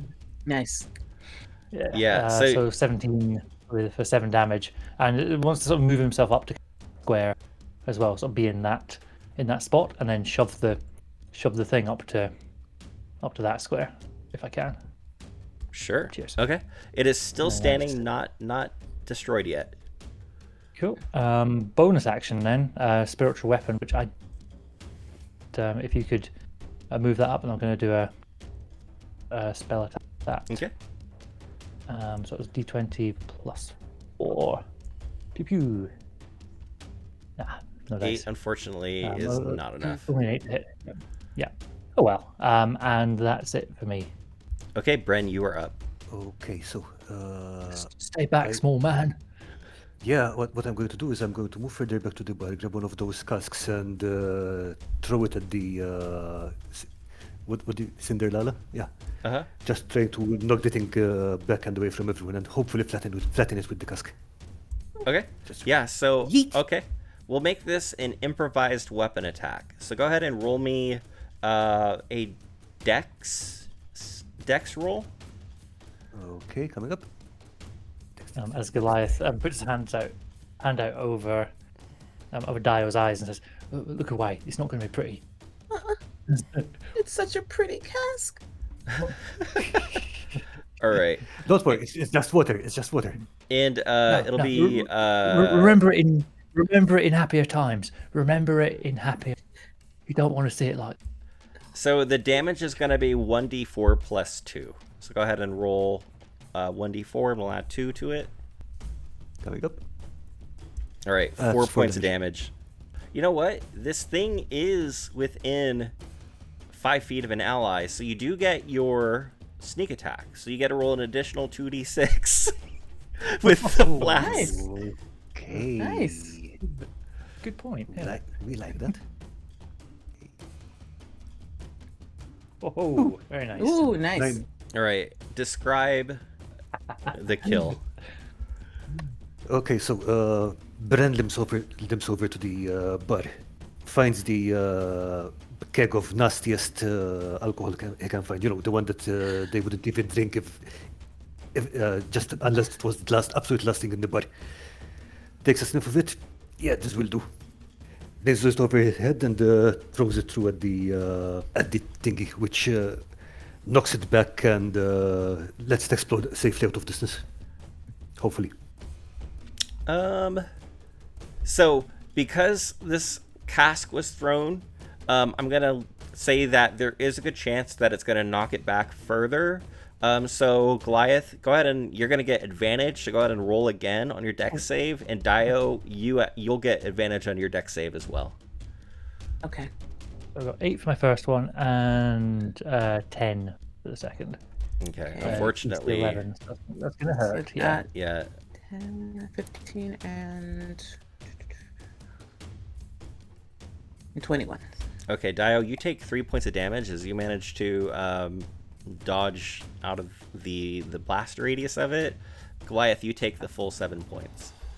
So Dio, you take 3. And that knocks me out because I was on 6. No. Oh! Boom. So Goliath is knocked out.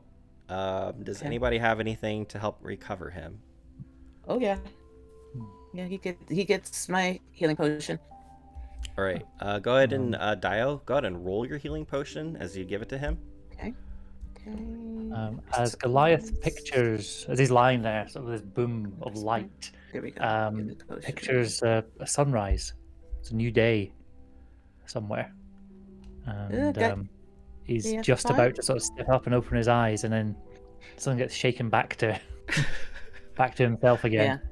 You were hearing the Yeah. voice of Lyra. What's your god?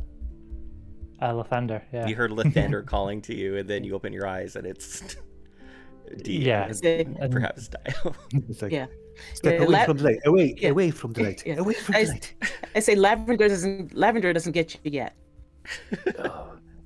Oh, my friend, my sweet friend. Thank you, thank you for your aid. But by all that is good and holy, one day I will teach you. It is not lavender, it's Lathander. Say it with me. Lathander.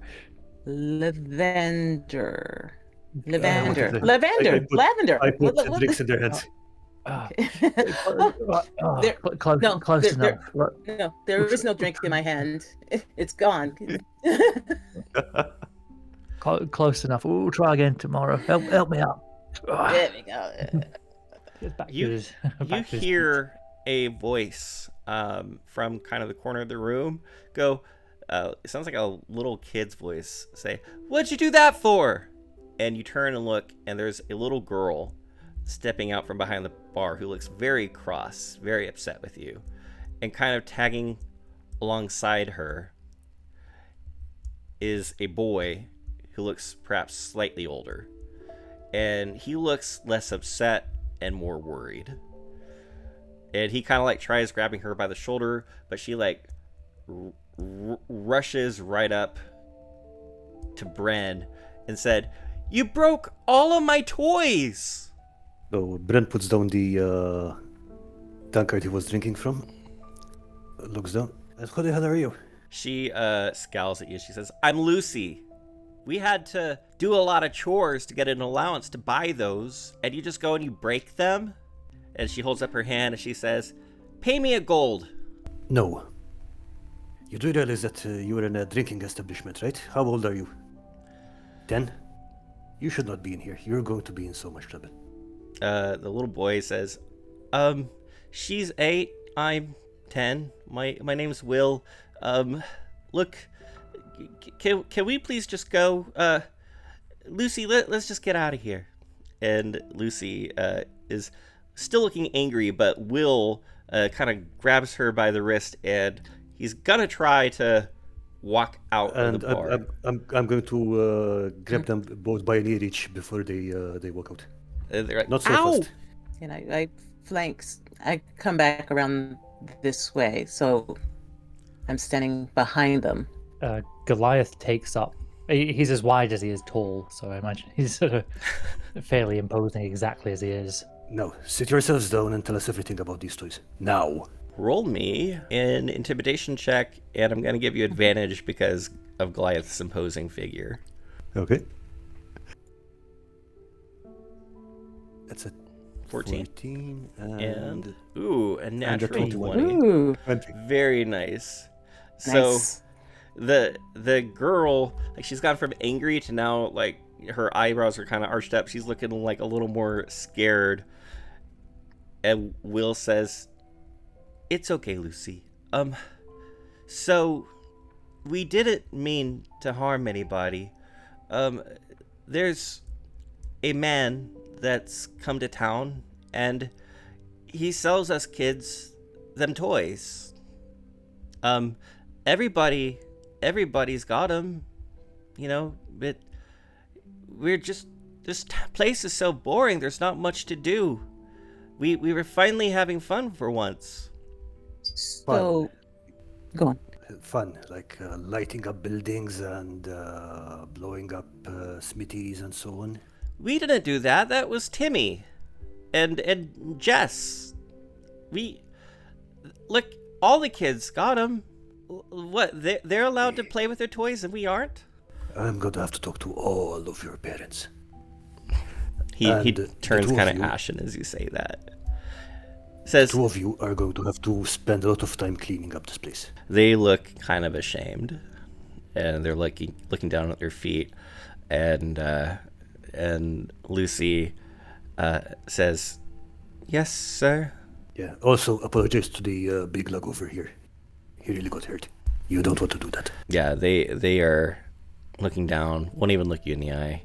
They're feeling pretty bad about themselves, and they just nod slowly. Apology accepted.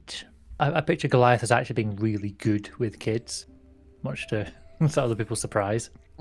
We'll find the Farron, the guy who owns this place, and we'll apologize and we'll clean up. Just, do you have to tell our parents?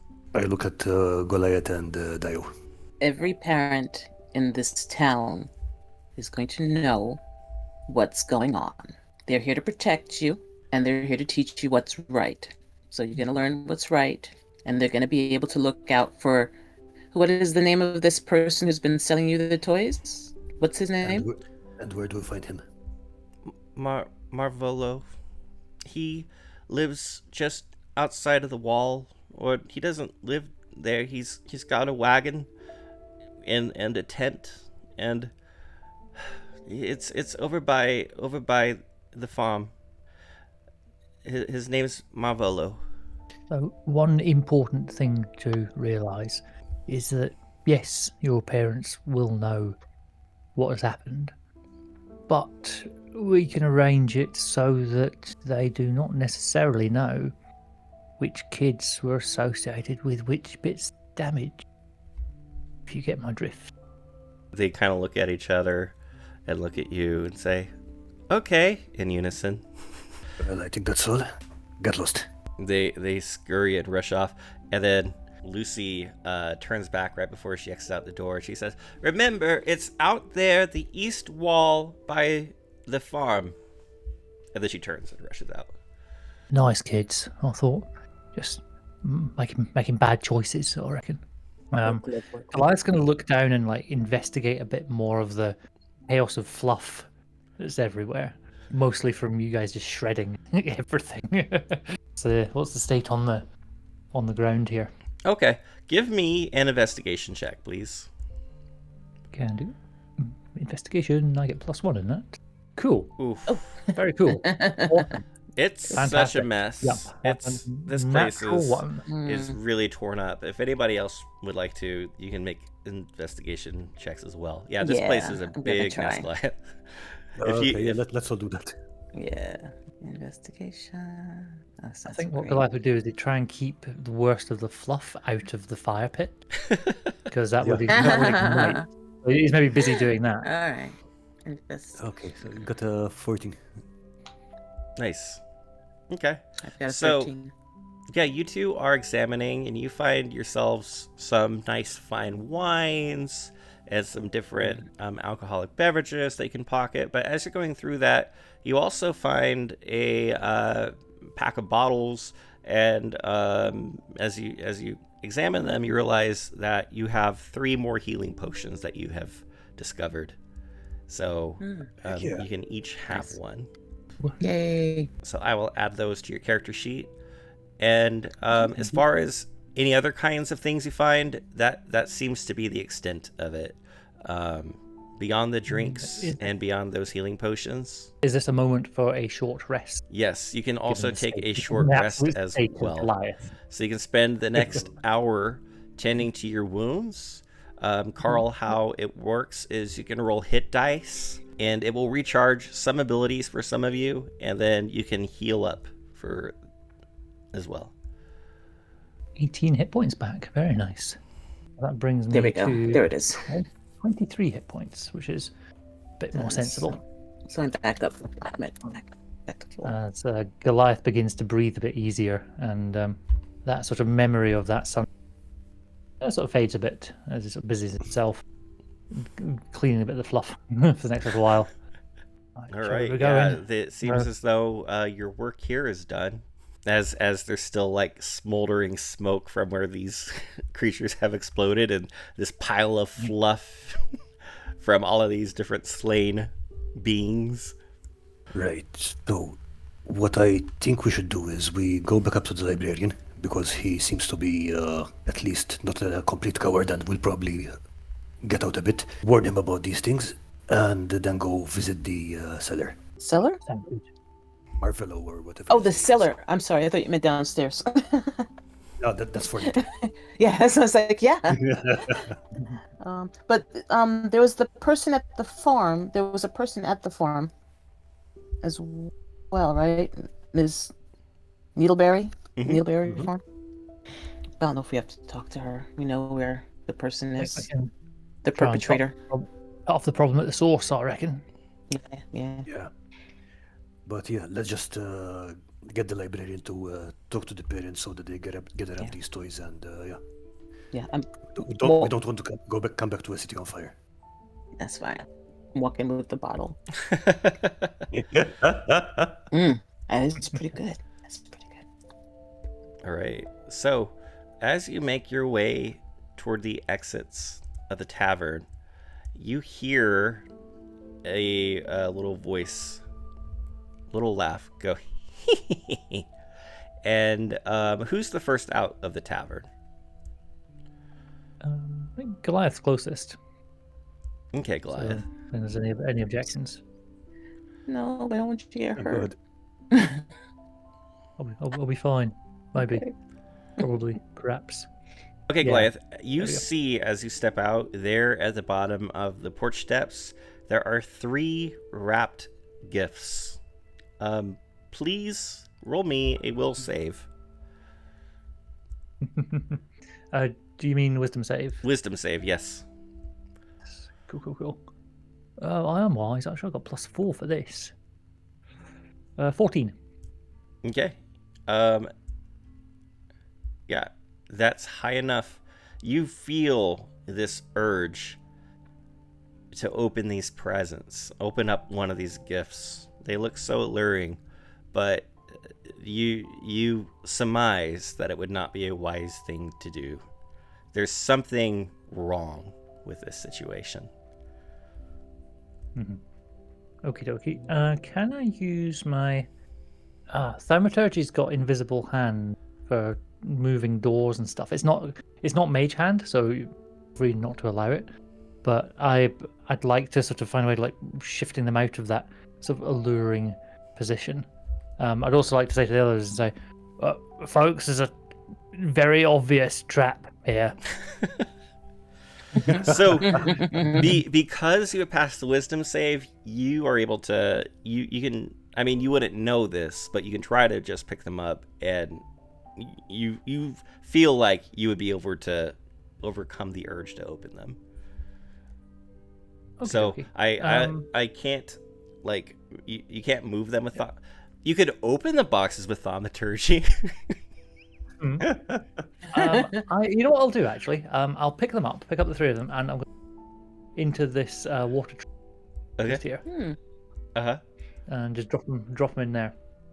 Then once that's done, shout to the Zoe. So, right, come out if you want. It's been drowned, I think. But we'll make a note of that. Come back and check on that later. But there's some mischief afoot, that's for sure. All right. And you said you wanted to stop by the librarian quickly and kind of fill them in, Marin, on what's going on? Mostly the librarian, because our priority is to get him to warn the parents of the town, so that they can pick up the toys and stuff, rather than the mayor, who'll probably just going to hide in his office. Okay. So, you all head back over to the library, and Marin sees you, and Marin has just begun to get all of the pieces of one statue, at least in the correct pile, and then looks up and sees you and says, "Oh, you're back. I saw, obviously, Fern, the Tavern owner, seemed quite scared. Did you take care of the situation?" Sure did. And what was it? I think you're going to want to sit down for this one. Well, that's never good. What have you gathered so far? What are we dealing with? There's a peddler that's talking to your children and giving them toys, actually selling them toys. So your hard-earned money is going to the destruction of your own town. Oh dear. Oh gosh. I've heard rumor of something along the lines of a person who travels from town to town and delivers gifts to children, but I thought he was a jolly old happy man. I heard he goes that, by Santa Claus, I believe. I heard that he actually rides pigs. Actually, I heard, do you know the tale of the hog farm? No, I'm not aware of that one. Oh, that's a holiday tradition. Very interesting. This person is quite real, and he's by the East Gate, they said. You said that this stuff started happening about 2 weeks ago? Yes, I do believe that's when our towns started going through what we've been dealing with.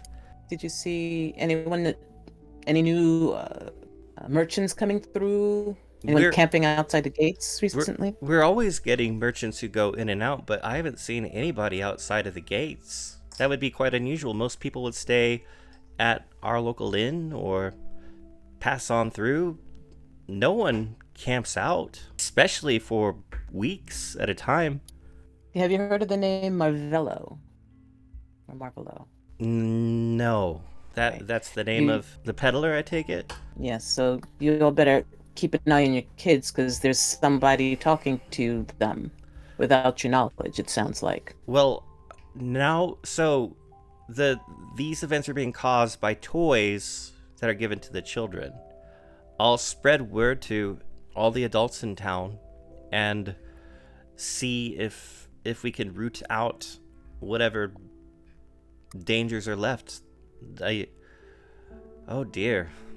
I can't believe someone would exploit children like this. Sell them goods, prey upon their nature to be susceptible to things like this. You can't believe it.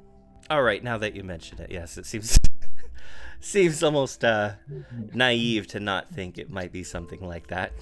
I'm always impressed by the good nature, shall we say, of the folks we meet along our travels. I find I spend too long in the company of these ones, I can get a bit cynical. But meeting new people, seeing that refreshing outlook, it brightens my day. Thank you for sharing your perspective with us. Well, thank you. I'm glad that you now have uncovered the cause. Now you just need to find out what to do with this Marvolo fellow. That's good. on our way to find out. Well, good luck. I'll begin spreading word you right too. away. Yeah, they do die. They do die. The fiery ones, be careful. They explode. Fuzzy ones are really fun. Yeah, fun for you, maybe. As well. I assume we're already walking off at this point. Once you get your hands on them, you're good. It's like something I've heard called bubble wrap. Once you start, you just can't stop.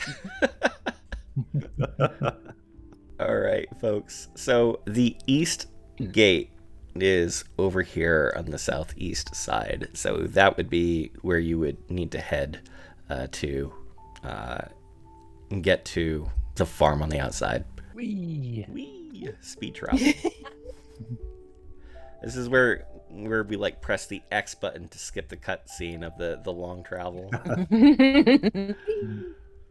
It's like ziplining. Whee! Yeah. Got to say, there's an innovation in this city. Between the key locations. I really think the city planners put a lot of effort into thinking this through for the impatient adventurer such as us. Yeah, it's incredibly convenient. Okay. I'm going to make those canon in whatever my next city is. Wait, what? Oh, fast travel? Yeah, fast travel zip lines. Zip To lines. get across my fantasy city. So, you enter or I guess exit through the east gate. Everybody begins walking through the farmland and to the barn of the farm area. Would everybody please roll me an initiative check? I always like how casually you say that. Oh yeah, can you please just roll an initiative? It says there's no combat encounter. Yeah. No, combat encounter. Sorry, not initiative. Yeah. Sorry, not initiative. Perception. Oh. My bad. Okay. Oh, okay. That explains the calm demeanor. Roll me an initiative check. Natural 1 for me. It's fine. That's Okay. 10 for me.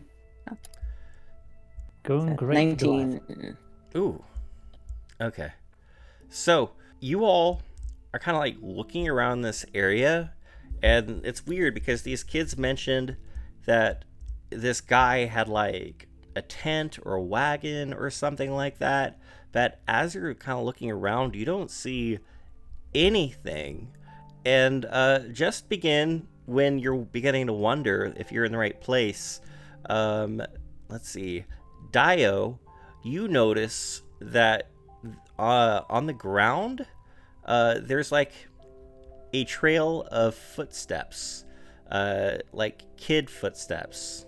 And they seem to get to about here, and then they just disappear. Like, that's where the footsteps seem to stop. And then you also see a trail leading back the other way. But, like, yeah, it seems like they're walking to this point and then turning around and walking back. Does the wand have any more uses in it? It does, actually. I think it has 3 uses, 3 charges. Excellent, yes. Yep, I pointed out to them. I point to the area that the footsteps disappear. Cool. Now, I did say last time that this was a wand of explosions, and we had quite a lot of explosions, so this time...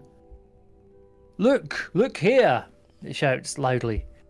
This is my wand of nice things and rabbits and sunshine and flowers. Fear And wine. it! And Fear it, and wine. And wait. Fear it. Come out, or you will be got by flowers and sunshine and wine. And then cast the thing if no one comes out. All right, so you do cast a charge of it? Yep. Okay, so you see suddenly up ahead appears a tent. Ooh. You also see kind of over the top of the tent, it had this dome, almost like an umbrella that goes like over on the top of it to the other side, like 360 degrees. And it seems like there's a gap at about the 3.5-4 foot mark where the dome ends. So it's like underneath the dome, it's just clear empty space. But above is this dome that you have realized had been masking this tent. So that's why the small folks could see it, because they were looking from lower down, weren't they? I wouldn't have had a chance. Wow. I mean, if I'd been passed out and woke up, I would have been able to see it. Yeah, but no one would have believed you. The number of stories that you've told us of they always start. I woke up when, and then you tell us, and we're like, no, not true. That's true. Nobody believes me. That one with the 3-headed cockatrice. That was real. We know that now. We know that now. I don't think my arm's fully recovered. To be honest, it's still not right. You should have listened. That's all I'm saying. Can I investigate All right. the dome while you're there to argue? Because someone went a lot of trouble to cause trouble here. Shall we go towards the thing? Yeah. Goliath ducks down. He sort of has to duck a bit, has to duck even more. Okay, and I'll check for traps on the way if that's okay. So you duck underneath the dome, Goliath, and suddenly, like, this tent had been kind of ethereal and like semi-transparent, even with the Wand of Secrets. And once you dock down, now it's like clear as day. It's there visually, you know. So you approach, and do the rest of you also go underneath the dome? Yes, and I will start checking for traps on the way.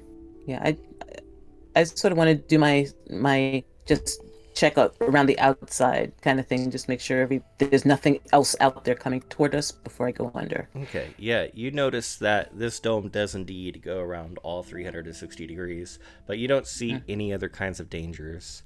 Okay. And also, with the Wand of Secrets, you do not see any traps here on the outside. So it looks like it is clear to enter the tent. You do notice that underneath this awning, there's like a cardboard cutout of a gnome, and he's got like his hand up like this, and he's smiling, and it says, "You must be this short to enter." Goliath is going to lift it up. Just pick up the cover of it. Lift it quite away. Yeah, awesome. So yeah, it seems fine. Pushes his way in. Perfect. That's good. Is everybody following inside? Oh yeah. It feels like the kind of problem that some adventuring parties might get through. As someone who does DM advice, if you find that your party are stuck in front of a door, just have it open, or just have it.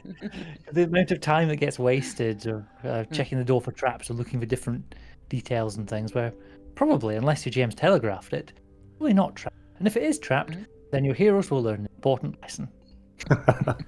So you step inside, and you see like a curtain in front of you that leads into what appears to be almost like a pit, like almost like a 3-ring circus type of pit.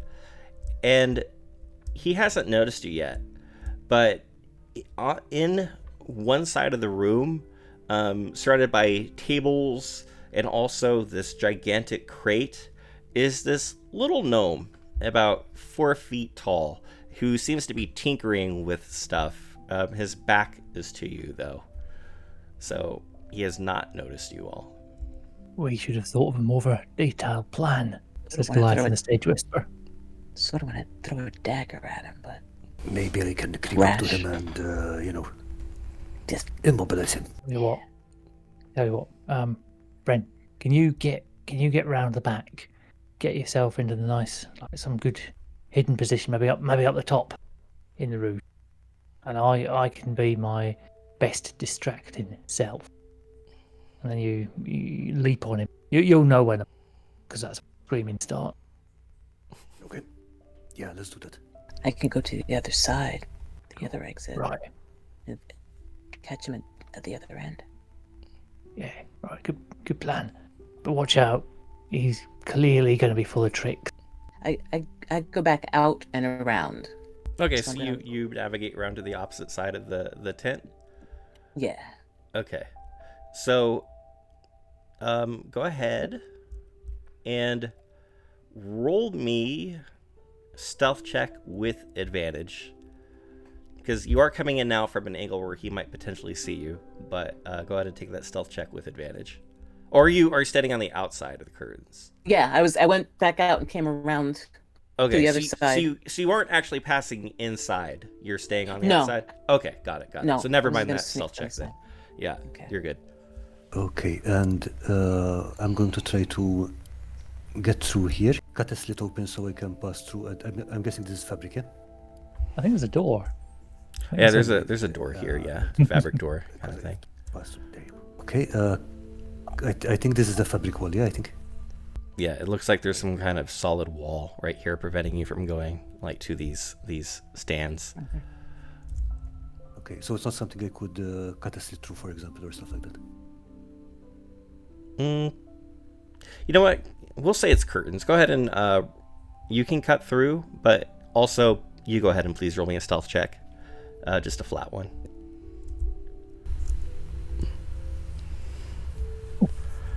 That's 10. Okay. Let me just see what this guy's passive perception is. Okay. Yeah. So he thinks he sees something as you're beginning to cut through, and he just calls out, "Hello? Someone there?" Yeah, Brent just goes that quiet. He is going to begin kind of like walking over toward that way, and he's kind of like just like whistling to himself as he does it. As soon as he's within reach of the slit I was cutting, I want to reach out through it, grab him, pull him through, and just hold the dagger to his throat. Okay, give me we're going to call this a grapple check. So roll me an athletics check, and you need to beat a 14. Okay, I'm going to use my luck on this one. Okay. That's an 8, so we'll go to reroll. Ooh. Oh, come on. So you go to lurch for him.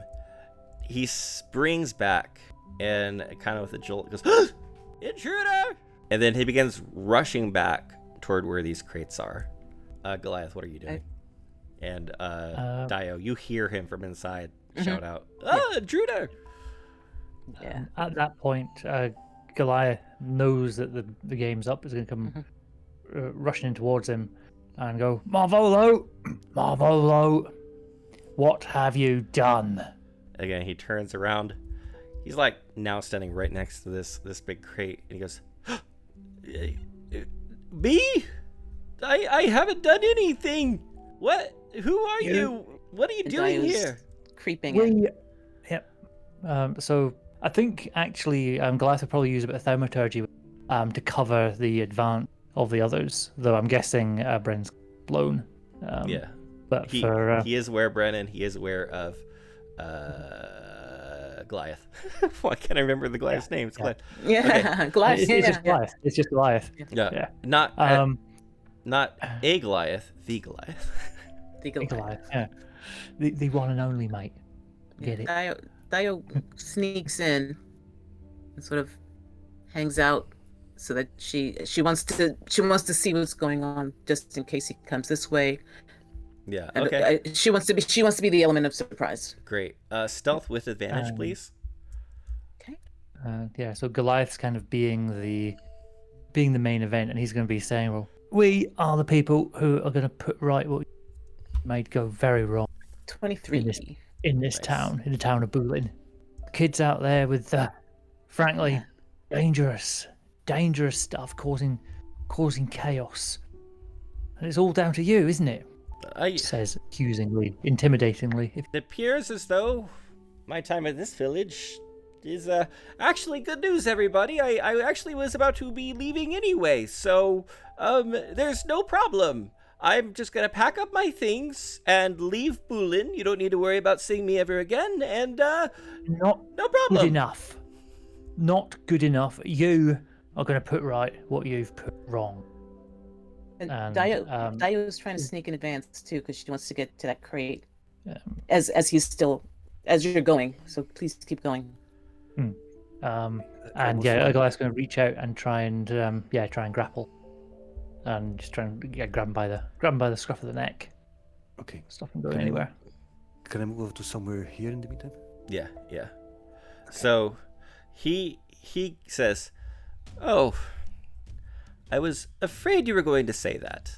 And then he reaches over and he's about to touch this crate. Let's go ahead and have everybody go ahead and roll initiative for me, so we can. There's a lot going on, a lot of moving pieces. So we're just gonna figure out who's able to do what. So let me go ahead and create an encounter. There you go. All right. Whenever you're ready, roll that initiative. Just so you know, you're talking about crates and things. We can't see any. Yeah. I don't crates. have the image of the crate. I guess I could do a search, but you can, in your mind's eye, picture. Yeah. And John, in post production, I'll add a crate. That's 15. Mine is a 3. Yeah. Okay. As Goliath speaks with a really cool echo in his voice. It's a really nice little reverb plus delay combo, and this kind of like dual panning thing. John's done a really good job of adding that in.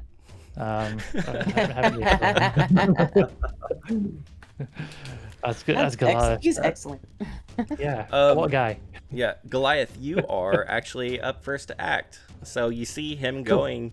He's about to open up this crate. Yeah. It's very big. It's a very large crate. Cool.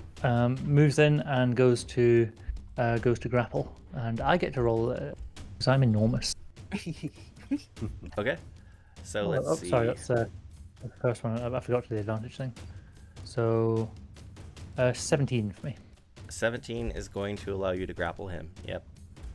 Cool. And yeah, picks him up, probably like by the throat, like holding him suitably up in the air. If you say he's 4 foot tall and I'm like 8, so he's well clear of the ground. So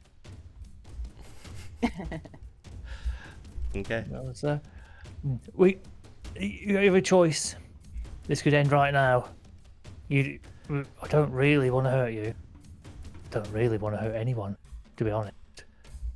And again, it's that slightly awkward silence for a second as he gets introspective, while maintaining a vice-like grip around the little guy. He goes, "You don't got the guts to do it!" And then he casts Mage Hand at the crate. Yay. And it explodes. And coming out of the crate is this golem made up of all of these individual dolls with these same little bunny ears and all that stuff, and it just like raises up. It goes, "Whoa!" It's bigger than you, Goliath. Not many things are, but this is. It's And like a utterly cursed Voltron. Look at that. All right. So I just rolled. So it's gonna go after Dio. Dio, you are up. There we go. So it's coming toward me. No, it's just reached up out of this box. It hasn't noticed you either. It's focused on Goliath and Marvolo. Okay. I am going to run up to it because it's not focused on me, and I'm going to. Gosh, I'm not sure if it'll do this, but I want to try this. I run up to it. Oh, actually, I don't have to. I get close enough. I don't touch it yet. I'm gonna go for chill touch. Oh, okay. So I reach out, and it's almost as if like the skeleton lifts out of her hand, and this ghostly, translucent hand shoots across and like tries to get right into the center of it, and I want there to be like ice crystals form, but I don't know. Nice. Yeah, go ahead and roll the chill touch attack on that. There we go. So I'm gonna roll my chill touch. Ah, I don't think that made it. Because it's a melee, it's a spell attack. Yeah. So it reaches out, but this thing like just turns its head, sees this chill touch coming for it, and just like lumbers out of the way, and this claw skeleton hand passes by it. Okay. Are you up in melee range of it? Yeah. If that was yeah, I'm out of melee, but I am moving closer to it now, so that I want to use my my movement so I can get closer. Okay. Just because chill touch is melee. Oh no, it's a ranged spell attack. No, Sorry. it's ranged. Yeah, that one's ranged. Yeah. Why is it called touch? Ah, I know, right? oh, no. I know. Just like what is it? Flame. The cleric flame doesn't burn. Sacred It's not flame? fire damage. Sacred flame is Yeah, not a sacred flame. Oh, okay. Radiant. Sweet. So I do make since it knows I'm here, I'm going to move up to it, so I get into melee. Right. Okay. And then are you gonna bonus action attack it or? See, that's why me and my monkness, I don't know. I'm still. So not yeah, I think yeah. you can use a bonus action for your two-handed weapon, and in your case, your two-handed weapon are your fists. So Wheel and woe. wheel and woe. So an unarmed defense. You got to go to your inventory Martial. and roll the unarmed strike. Unarmed strike. Do that. There you go. Is Ooh, it 21. Yep, 21. Yep. Not much damage though, but It's something. I want to feel whether or not it's fluffy. It is, and when you strike it, It's- it makes like a squeaky toy sound, like beep. Yeah. Yeah, I'm like, oh, it's a fluffy one. It is. All right, so it turns, and this thing is just like writhing with all these different Boolalas, they're called, that make it up, and it's got a big head in the center Boolala, and it opens up its mouth and kind of like makes like a sound of a cat hawking up a hairball, and a swarm of Boolalas are vomited out. Oh, And I I wish gotta I'd- roll initiative for them real quick. every time you say that, I keep thinking, boo la la la. Okay, so they'll go at the top of the next turn, and that is its action. Okay. So Bren, you're up. Okay, I'm going to knock an arrow, steady my aim, and shoot the thing. Okay. Sneak attack. Yeah. Okay, so- If you've ever seen Toy Story, in the scene where all the toys come up to like scare Sid, and they're all like coming out of the mud and whatnot, that's like how these Boolalas are now beginning to surround Yeah. Dio. Okay, so Ooh, 19. Okay, and 3 damage plus the sneak attack damage. Ooh. Plus additional 10. That's That's a big. great hit. Nice. I hit something. And he hit it really well too. Yeah. Knock Alright. the stuffing out of him. So Hey. the swarm now swarms around Dio, and they all go rush to bite you. Okay. Swarm. So 12 against your AC. No. No. Yeah, you're just Seventeen. dodging all of these things. Like They're all just slapping flying at away. you. Yeah, you're using your monk fist to just like pow, pow, pow. Block them all. I'm picturing tribbles. Yeah. Goliath, you are up. And so I've still got Marvolo by the scruff of the neck. Kind of just want to knock him out. I don't know. That'd be like an unarmed strike, yeah. I suppose. Yeah. Yeah. Or just like smash him into Or the smash him down. smash him Yeah. into the ground. Okay. Yeah. I don't know if I raise him up high enough. Is that Fall plus damage? full damage for 10? as Sure. Well, yeah. Why not? Cool, if thank if you. you're successful in the Yeah. attack. Cool. So unarmed strike is going to be. Yeah, I had a quick ball. Okay. So 12 to hit, which will, if it has hit, will be a flat 3 points of damage. Okay. So unfortunately, no. The 12 is not No, high enough exactly. to hit him. That's all right. Okay, so he says, "Eat lightning, big man!" And he casts Thunder Wave. Oh. Oh.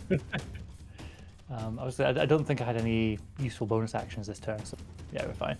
So go ahead and roll me a Constitution save, and the big boss Lala has to roll one too. So go ahead, Constitution save. Can do. Okay, so Ooh. so you get knocked back 10 feet backwards. Okay, through the curtain. I hope, pulling it down on top of me, Yes. as the mental picture demands. Yep. And the boss Lala also gets knocked back 10 feet. And both of you take 4 points. 4 points of damage. Is that me and the? You are outside of the range, so it doesn't affect you. Okay. That Okay. could have gone a lot worse. Yeah. It could have. I will say that I'm probably prone as well, or something. Mess of the. Is that fair? The mess of the curtains. Just for... Okay. Up next is Dio. Well, hello. I'm going to try patient defense, so I can disengage and move. I think Okay. it's a bonus action. I can take the disengage action as a bonus action. Okay, so I'm going to attack the swarm. Okay. Regular strike.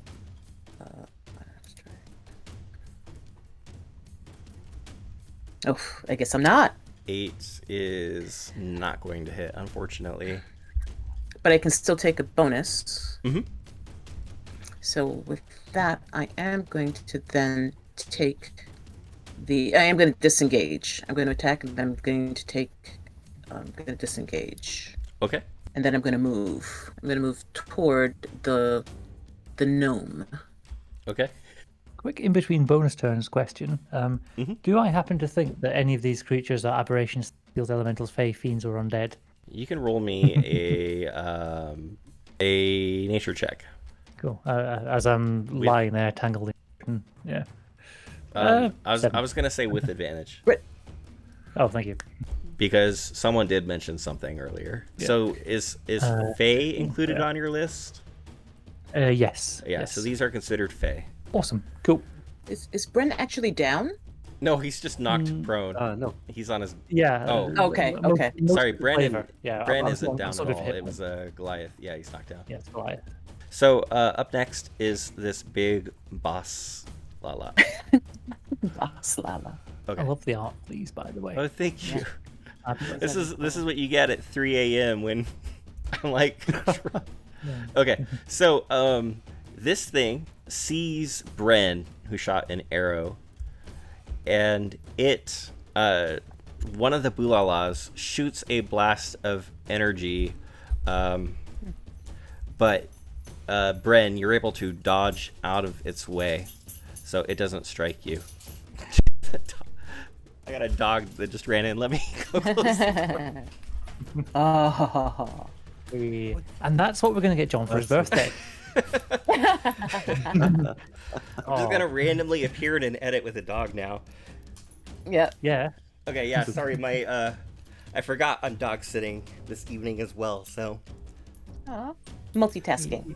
yes. Yeah. Anyway, a blast of energy shoots toward Bren but misses. And then it begins walking toward Bren and attempts to bite Bren. Okay. Ooh. And the 15 hits. Okay? So you take 7 points of piercing damage from its bite. It's 5 on the. Oh, thing. sorry. 5 points. My mistake. 5 points of okay. damage from the bite. And it is your turn. Okay, so I have a question about the weapons where it says, for example, the bow has Vex and so on. Does that apply automatically if it damages? That's weapon mastery, which is a whole thing, which is not for A whole different not for kettle of today, I fish. don't think. Yeah. Okay, so in that case, I'm going to use disengage as a free action from a cunning action. Okay. Okay. I think this is still the most interesting target. I don't have sneak attack on it right now, but I do have I might be able to sneak attack the wizard guy. So I'm going to take a shot at him. Go for it. Nope. Darn it. Yeah, it's all of that running across these different Yeah. elevations. Yeah. Okay, back to the swarm. It again comes over and surrounds Dio and tries to bite you again. Go for it. Okay, 12 is going to miss again. You're still blocking all of these things. I'm like voguing. Goliath, you are up after being knocked Cool, back cool. and down by this thunder wave. Cool. Leaps to his feet again, stands up, and is just going to start whacking now. You can do non-lethal attacks with a regular melee weapon, can't you? Yeah. Cool. First thing I was going to do, though, so actually I won't get to it, is protection from evil and good, which will give me protection against all those creatures, including Fae. Okay. They have disadvantage on attack rolls against me, and I can't be possessed. Can't be possessed. Got it. Cool. Yep. Which I'm sure that won't come up because you're nice and kind. Yeah. Just in case. And then I think that's probably most of what I fully do, because bonus actions. I don't think we've got any good bonus actions left. Oh, actually, I could do a healing word. Yeah, is Dio looking in dire straits? I'm good. Are you really? Or Yeah. Dio is dodging all of these things. I'm like, Yeah. like a fly swatter. I'm like, swat. Oh, in that case, I'll just healing word myself if no one else There you wants go. it. So Yeah, yeah, go ahead. bonus action healing word, which will do me. Pew, pew, pew. Hey, Great. 7 points back to me. Heal for 7. Very good. Nice. And that's it for my turn. Okay. We are back to Marvolo. So he is going to cast Mage Armor on himself. They call it chicken. So his AC is higher now. Okay. Oh my gosh. Okay.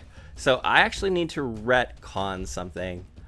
He already had his Mage Armor up when he got that hit from Goliath. So Ooh. I messed that up. So Goliath, how much damage does your unarmed strike do? It's a flat 3 points, I believe. Yeah. And all- just all because three. I messed that up and that did cause a bit of a ripple effect, I'm just going to make that I'm going to penalize myself and make him vulnerable and make that 6. Okay. So, sorry about that. Cool. So he cast the Mage Armor and now his AC is higher. So, my apologies. And then Cool. he is going to run to be behind the Boolala, but he's not disengaging, which means Very well. Goliath and Dio, you both will Boolala. get opportunity attacks on him. So you can roll any melee attack against him. I'll do my unarmed. I shall roll with mace. Nice. The 20 with a 5 hits and the 19 Ooh. with Yeah. a 4 Yeah. hits. So that's 9 points of damage he takes as he's skittling off. Very good. Dio, you are up. So I am going to pursue, because so far I'm just going to take the swarm with me. I'm going to pursue the wizard, Okay. and I'm going to. Yeah, I have to go past this guy, right? Yeah, but you know he. So if I do, yeah. So are you bonus disengaging there? Because if not, the swarm is going to get an opportunity attack on you. That's true. I'm gonna They haven't I'm been just able to. gonna go. Yeah, Yeah. I'm just gonna run. I'm just They gonna have not move. been able to hit you yet. Yeah. So let's see. They can see what they do. Yeah, well, now, of course. 18. Yeah, they got me now. Ow. Okay, so you take 4 points of damage. Not too bad. But I am going to, I think I can do this more than once. I am going to deflect attack. Yeah, it doesn't say I can only do it a certain number of times. Okay. Is that only with ranged attacks? When an attack roll hits you, Okay, cool. and its damage includes bludgeoning, piercing, or slashing. Is this slashing because of the claws? It is piercing. It's piercing? Okay. Yep. Piercing. So I'm going to roll to reduce damage. Oh, I guess not. No, So I'm that's taking a that. 10. That's not a 0. That's a 10. Oh, it's a 10. Yep. So yeah. okay. You reduce the damage down to 0. Unfortunately, there's not anybody within 5 feet that you could deflect it onto. Yeah. Until I actually move. So yeah. So I take that hit and I'm like, I'll be back for you later. And I run over to the wizard. And so I still have my attack. Yes.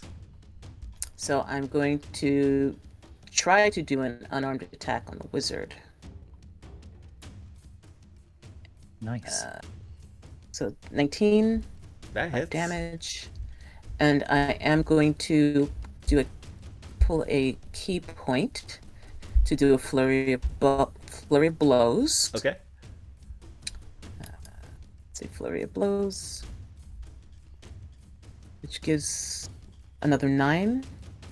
Oh wait, no, 7 So the attack. attack does No. not hit. Yeah, You do attack have does not your hit. heroic inspiration, I believe, so you could use that to re-roll. I don't think you've used a heroic inspiration yet. It's up to you. I haven't used it yet. No. Yeah, I may as well. So re-roll the flurry of blows. Mhm. Okay, let me re-roll that. Guess not. 12, unfortunately, with his mage armor is not Yeah. gonna hit. That's okay. Okay. Oh, can I? Oh, sorry. Can I still do the a grapple? Because I don't think that was flurry of blows. Was that a? Yeah, that was a bonus. Okay, never mind. Oh, actually, flurry of you blows. get two. I have. You get 2. I get 2. strikes. Yeah, so you get one Yeah. more. Okay. Flurry of blows. Let's try one more time. And Oh my gosh! I guess these not. dice. I guess not. These I dice. All right, this golem creature now turns its energy toward Dio, and it tries to bite onto you with its big central mouth, and misses with a 14. Your AC is 17, and then Yes. it tries to simply just punch you. Here we go. And that's a 20. Okay, So you that's a take 20. 4 points of damage from this thing punching you. Now, if you wanted And- to, ooh. to deflect. Yes, that's what I really want to do. I'm going to try to redirect the attack Okay. to the mage. Wait, hold on. No uses on deflect. Oh. Also, I want quiet. Wait, I thought I had one more. I'm going to rule it as you have one more. So just go ahead and you just roll a d10. Is that how it works? And then, okay. For the deflect? Deflect, yeah.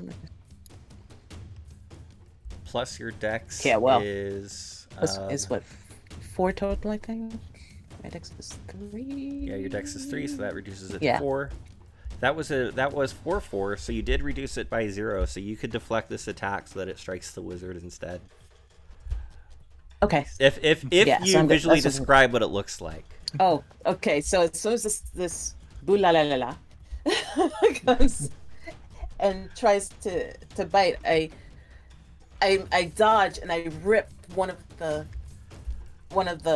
Boolalas out of it and I throw it at the wizard, and it just either its claws just slice as it's going by, slice at it as it goes by.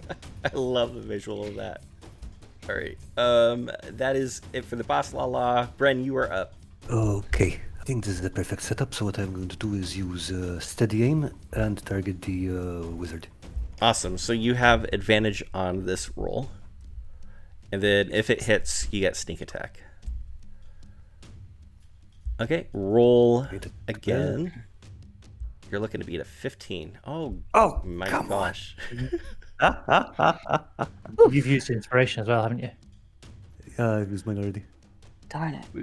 I shouldn't have used mine. I would have given it. Well, I don't know if he. Okay. I don't know if he would have allowed me to give it to him. This swarm. And I mean, I've used both my luck already. This swarm goes for Bren, and it's going to try to bite you. So 14 against your AC for a total of 7 points of damage.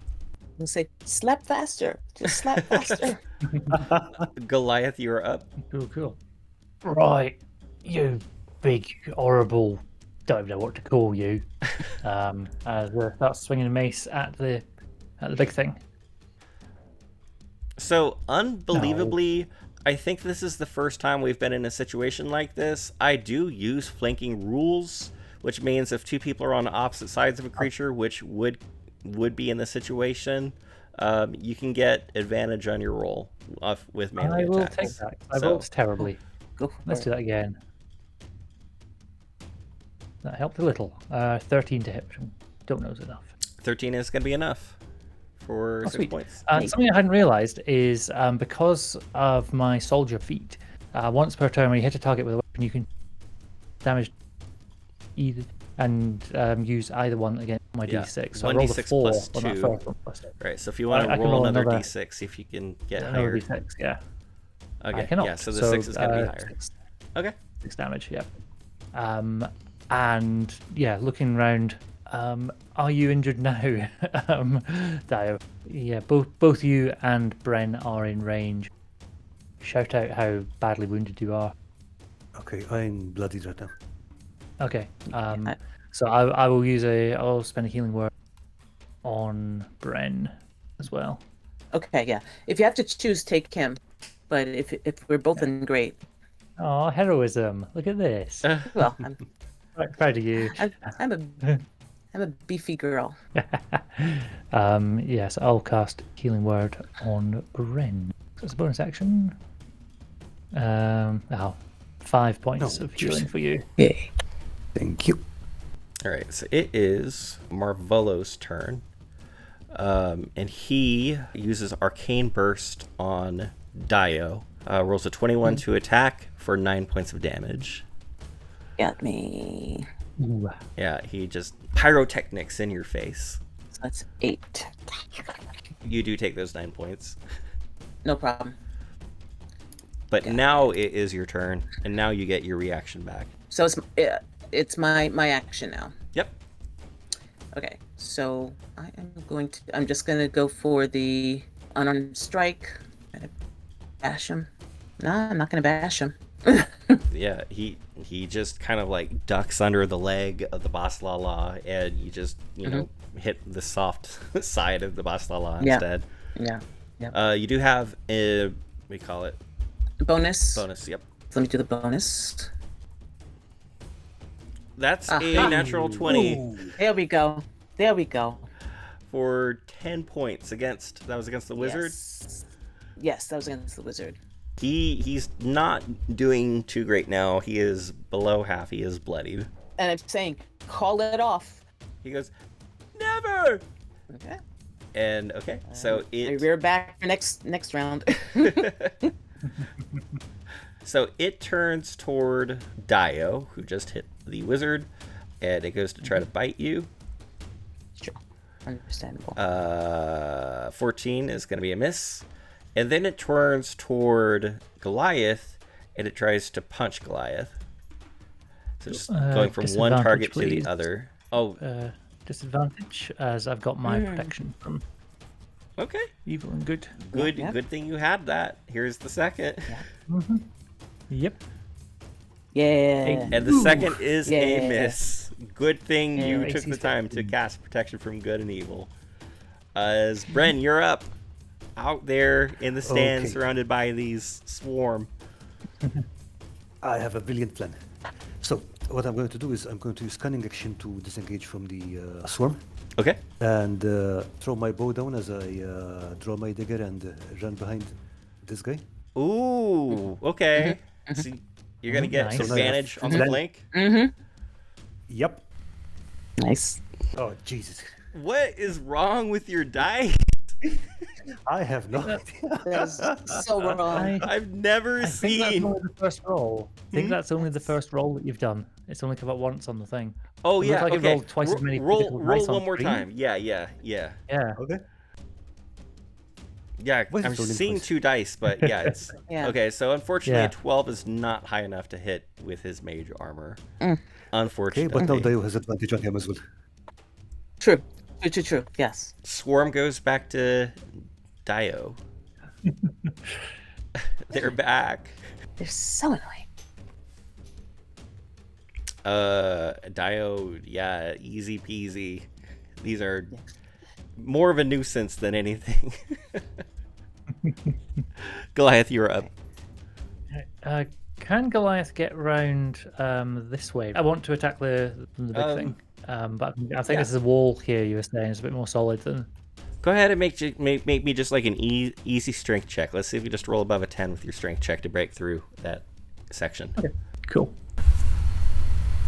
No, I do not. No. Okay, Oh, sorry, that was so a saving throw anyway, but that would have been the same for. okay. Yeah, so you can't so you can't I would maneuver say it's like get through it. that far, and Yeah. then realize I can't do it. But I mean, yeah, in that case, instead, I'll you are attack there the- though. It let you move there, so you're good. So you do get the Oh, advantage. I was trying to get in. I was trying to get in range of the wizard. I was trying Oh to get yeah, to, yeah. Okay, yeah. but I was trying to get to here, but that would have been going through. Got that. it. So I was Okay. like, get up against here and then get Yeah. get So stuck. you do have advantage on this roll against the boss. Yeah. Okay. Yeah. I'll just do just a mace attack. Roll into mace. So first one is 18 to hit. The second one is That hits. or 16. Both for 3 damage. Okay. And what was that thing however, I with get your to soldier roll background? another. Yeah. Yep, and then roll another d6. 'Cause that's once per turn. I get that one. That's good. So plus that 2 is is 6 damage instead of 3 because it's plus. I've got one more spell slot left if anyone's feeling damage. But I don't think anyone took any damage yet. So I think I will save it. Cool. That's it for me. Okay. Marvolo's looking pretty hurt, so he's going to disengage and begin running toward the exit. He makes it to about there. He can't dash because he disengaged. Okay, Dio, you're up. So I am going to take my healing potion. Okay, that's a bonus action. Yeah. So let me do that. 3 points. 5 total. Yeah, plus the 2. Oh, is it 5? Okay, good, Yep. good, 5. Okay, that's 2. So that's 13. And now I'm going to run. I'm going to follow. Oh, I can't disengage, can I? No.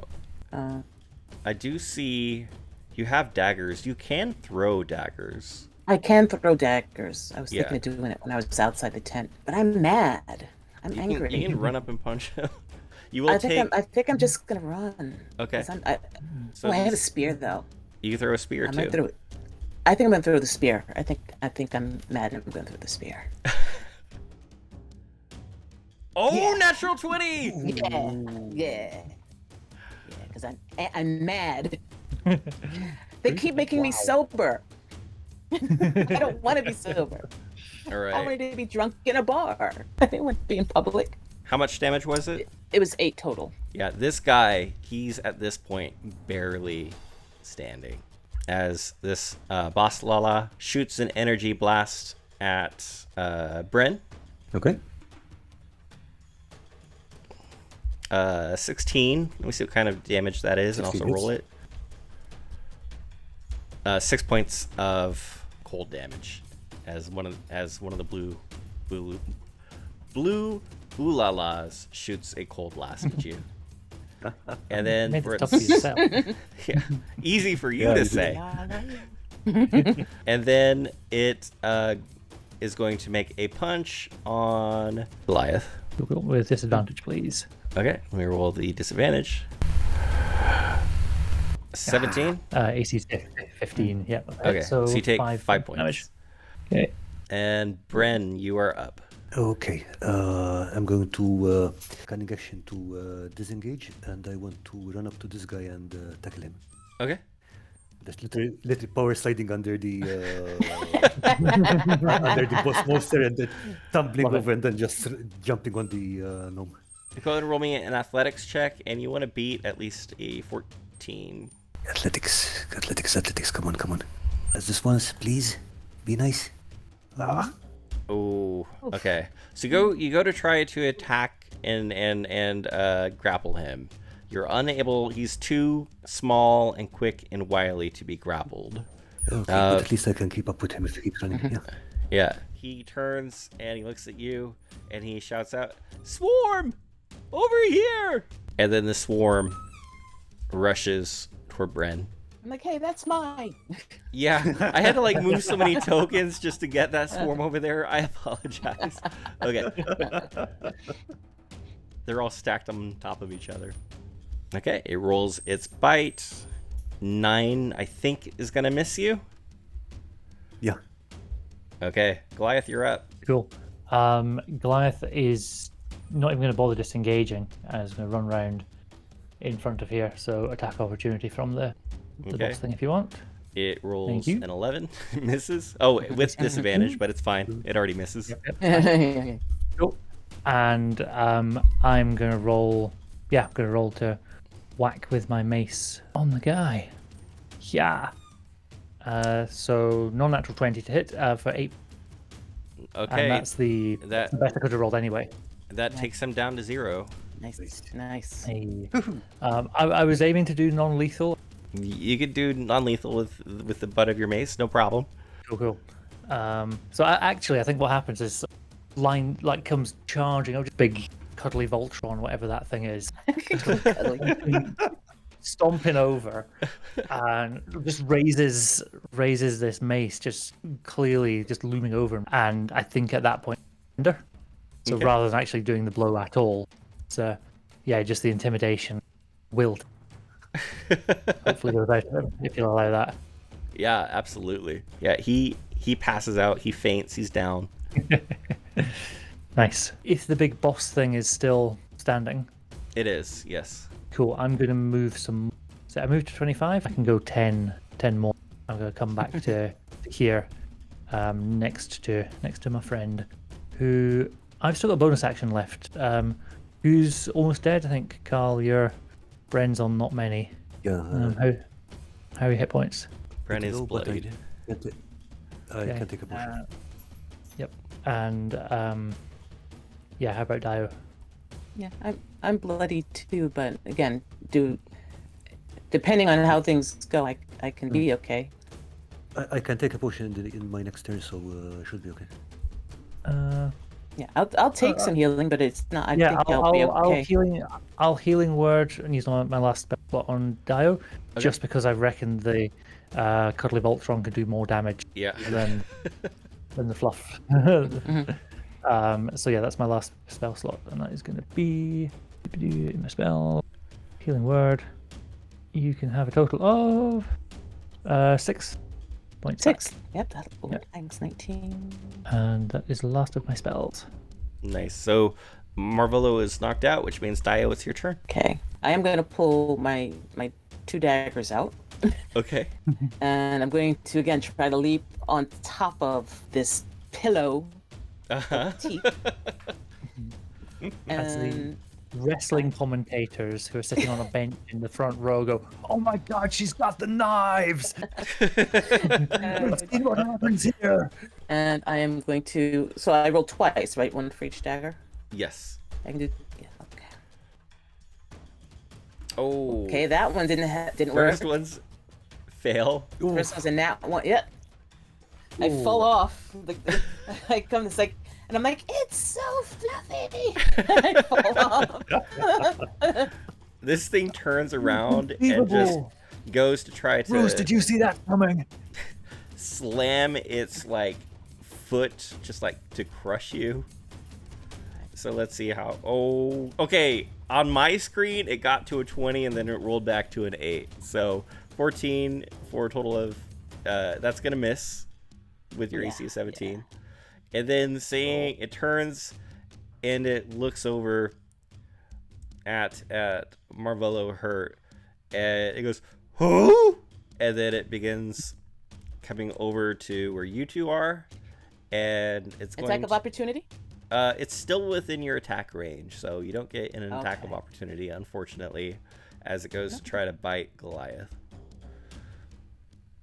And it has disadvantage. Does 14 hit?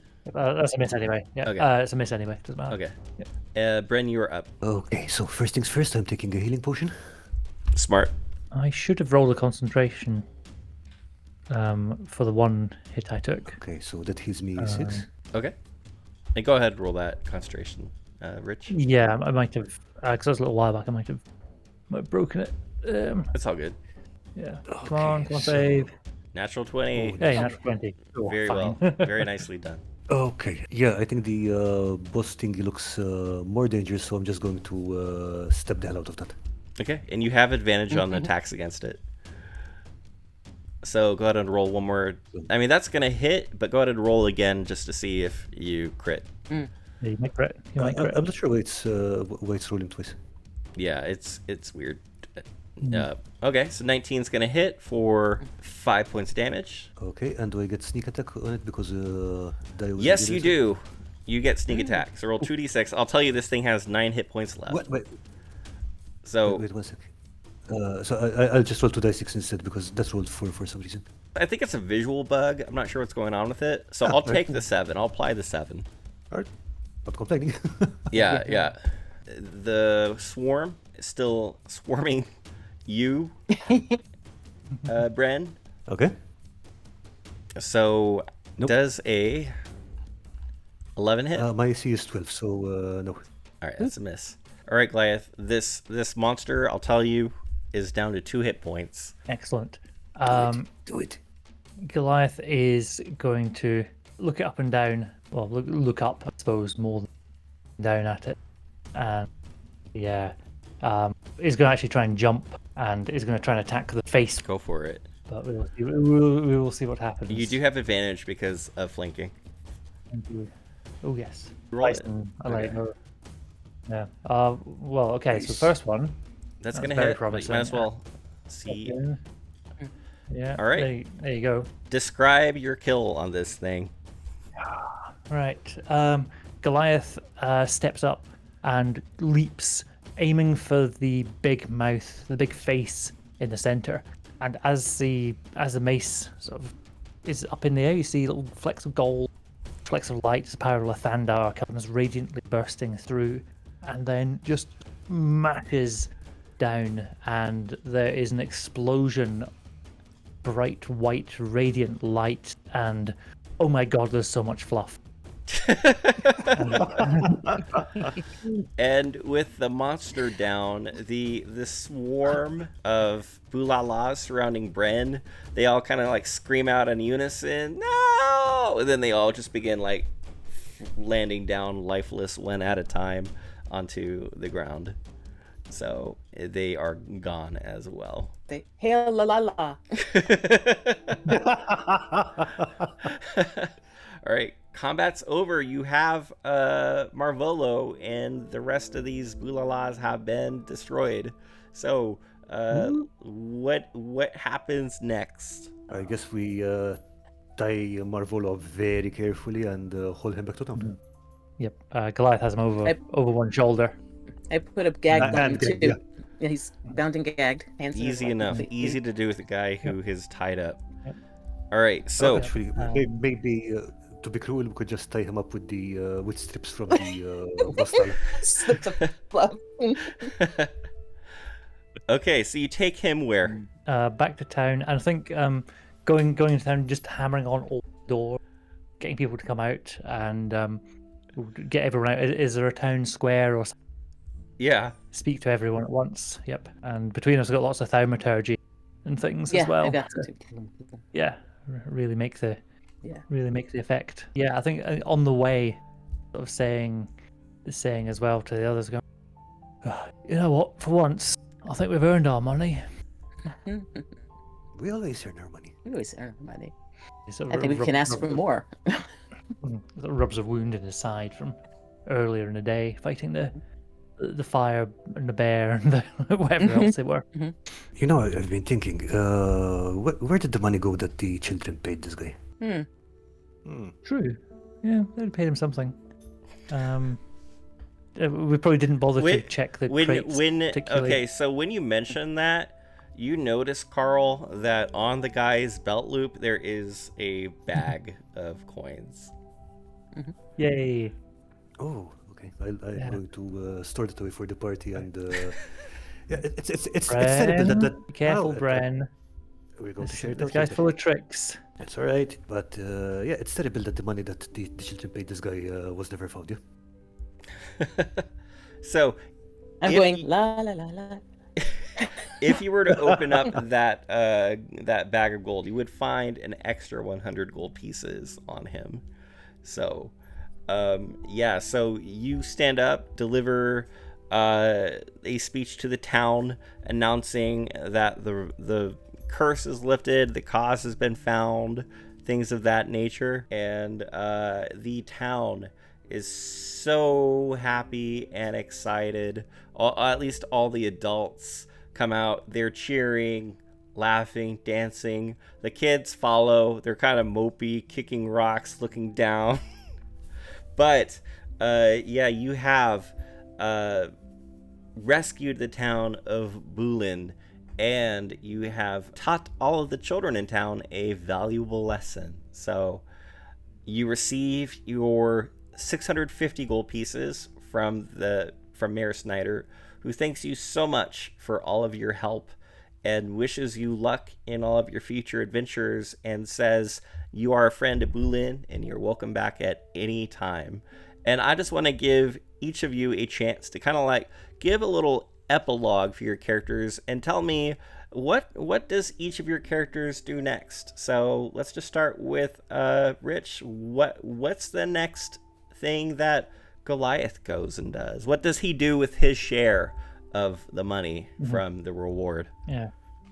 Cool. So we cut to early the next morning, and Goliath has got lots of able-bodied adults and some of the enthusiastic out in the town square and shouting like drill sergeant with a thermometer, shouting to everyone, "Right, I can't believe you horrible lot let some little gnome terrorize an entire competent people. What are you?" And someone says, "Competent people? What are you? Competent people." Okay then. So, first thing, you're gonna learn not to be scared of one little guy. You're gonna toughen up because there's darker things out there. And then he just sort of goes silent again. With a 1,000-yard stare. Kim, what does Dio do with her share of the loot? What does she do next in her life? All right. Well, she takes a good bit of that good wine that they found, and for about a day or so, while Goliath is rallying the town and getting them to rebuild and get their confidence back, she spends time drinking with Bren, but she also slips away and she takes 100 gold of what she got, and she like leaves a little bit at each door with the children are at, because it's their parents' money. It's like and she's thinking, well, la la la la verdure. Maybe maybe it's rubbing off on me a little bit. And she like drops a little bit of money at each. She doesn't tell Goliath. So She says la. At every door she goes la la la la. Carl, tell us about what does Bren do with his share of the loot? What's his next step and phase in life? Okay, so for the next evening and day, he just keeps drinking until he sleeping face down on the bar until Goliath shouting wakes him up. Upon which he drinks some more, and he's thinking, because he was putting the money away to start up a tavern sometime. But he's also realizing that, hey, maybe he should go back to being an artisan, because looks like toy making makes more money than thievery these days. Amazing. All right. Well, thank you so much. That has been A Haunting of Boolin, aka the Labubu D&D adventure. Thank you so much, Renegade Rolls, Questboard Terrain, Carl Makes Stuff. All of you are amazing creators. I will put links down below so you can go check out their channels. I highly recommend all of them. Everybody's fantastic. So thank you so much. Thank you for tuning in and watching this adventure. Thank you, Kim, Rich, Carl, for sticking around. And anything else anybody wants to say? Yeah, definitely. Thank you for running this, and it was super fun. You're a great GM. Yeah. Thank you you very I much. appreciate that. Thank you, John. Yeah, It was pleasure, a great. John, and- Yeah. I loved using. Well, it was an introduction to Foundry, and you kept us all together and kept us moving forward, and it was a really fun adventure. So thank you very much. Well, thank you. I had a wonderful time. All right, everybody. Until next time, I'll see y'all next week, and may your day be a critical success.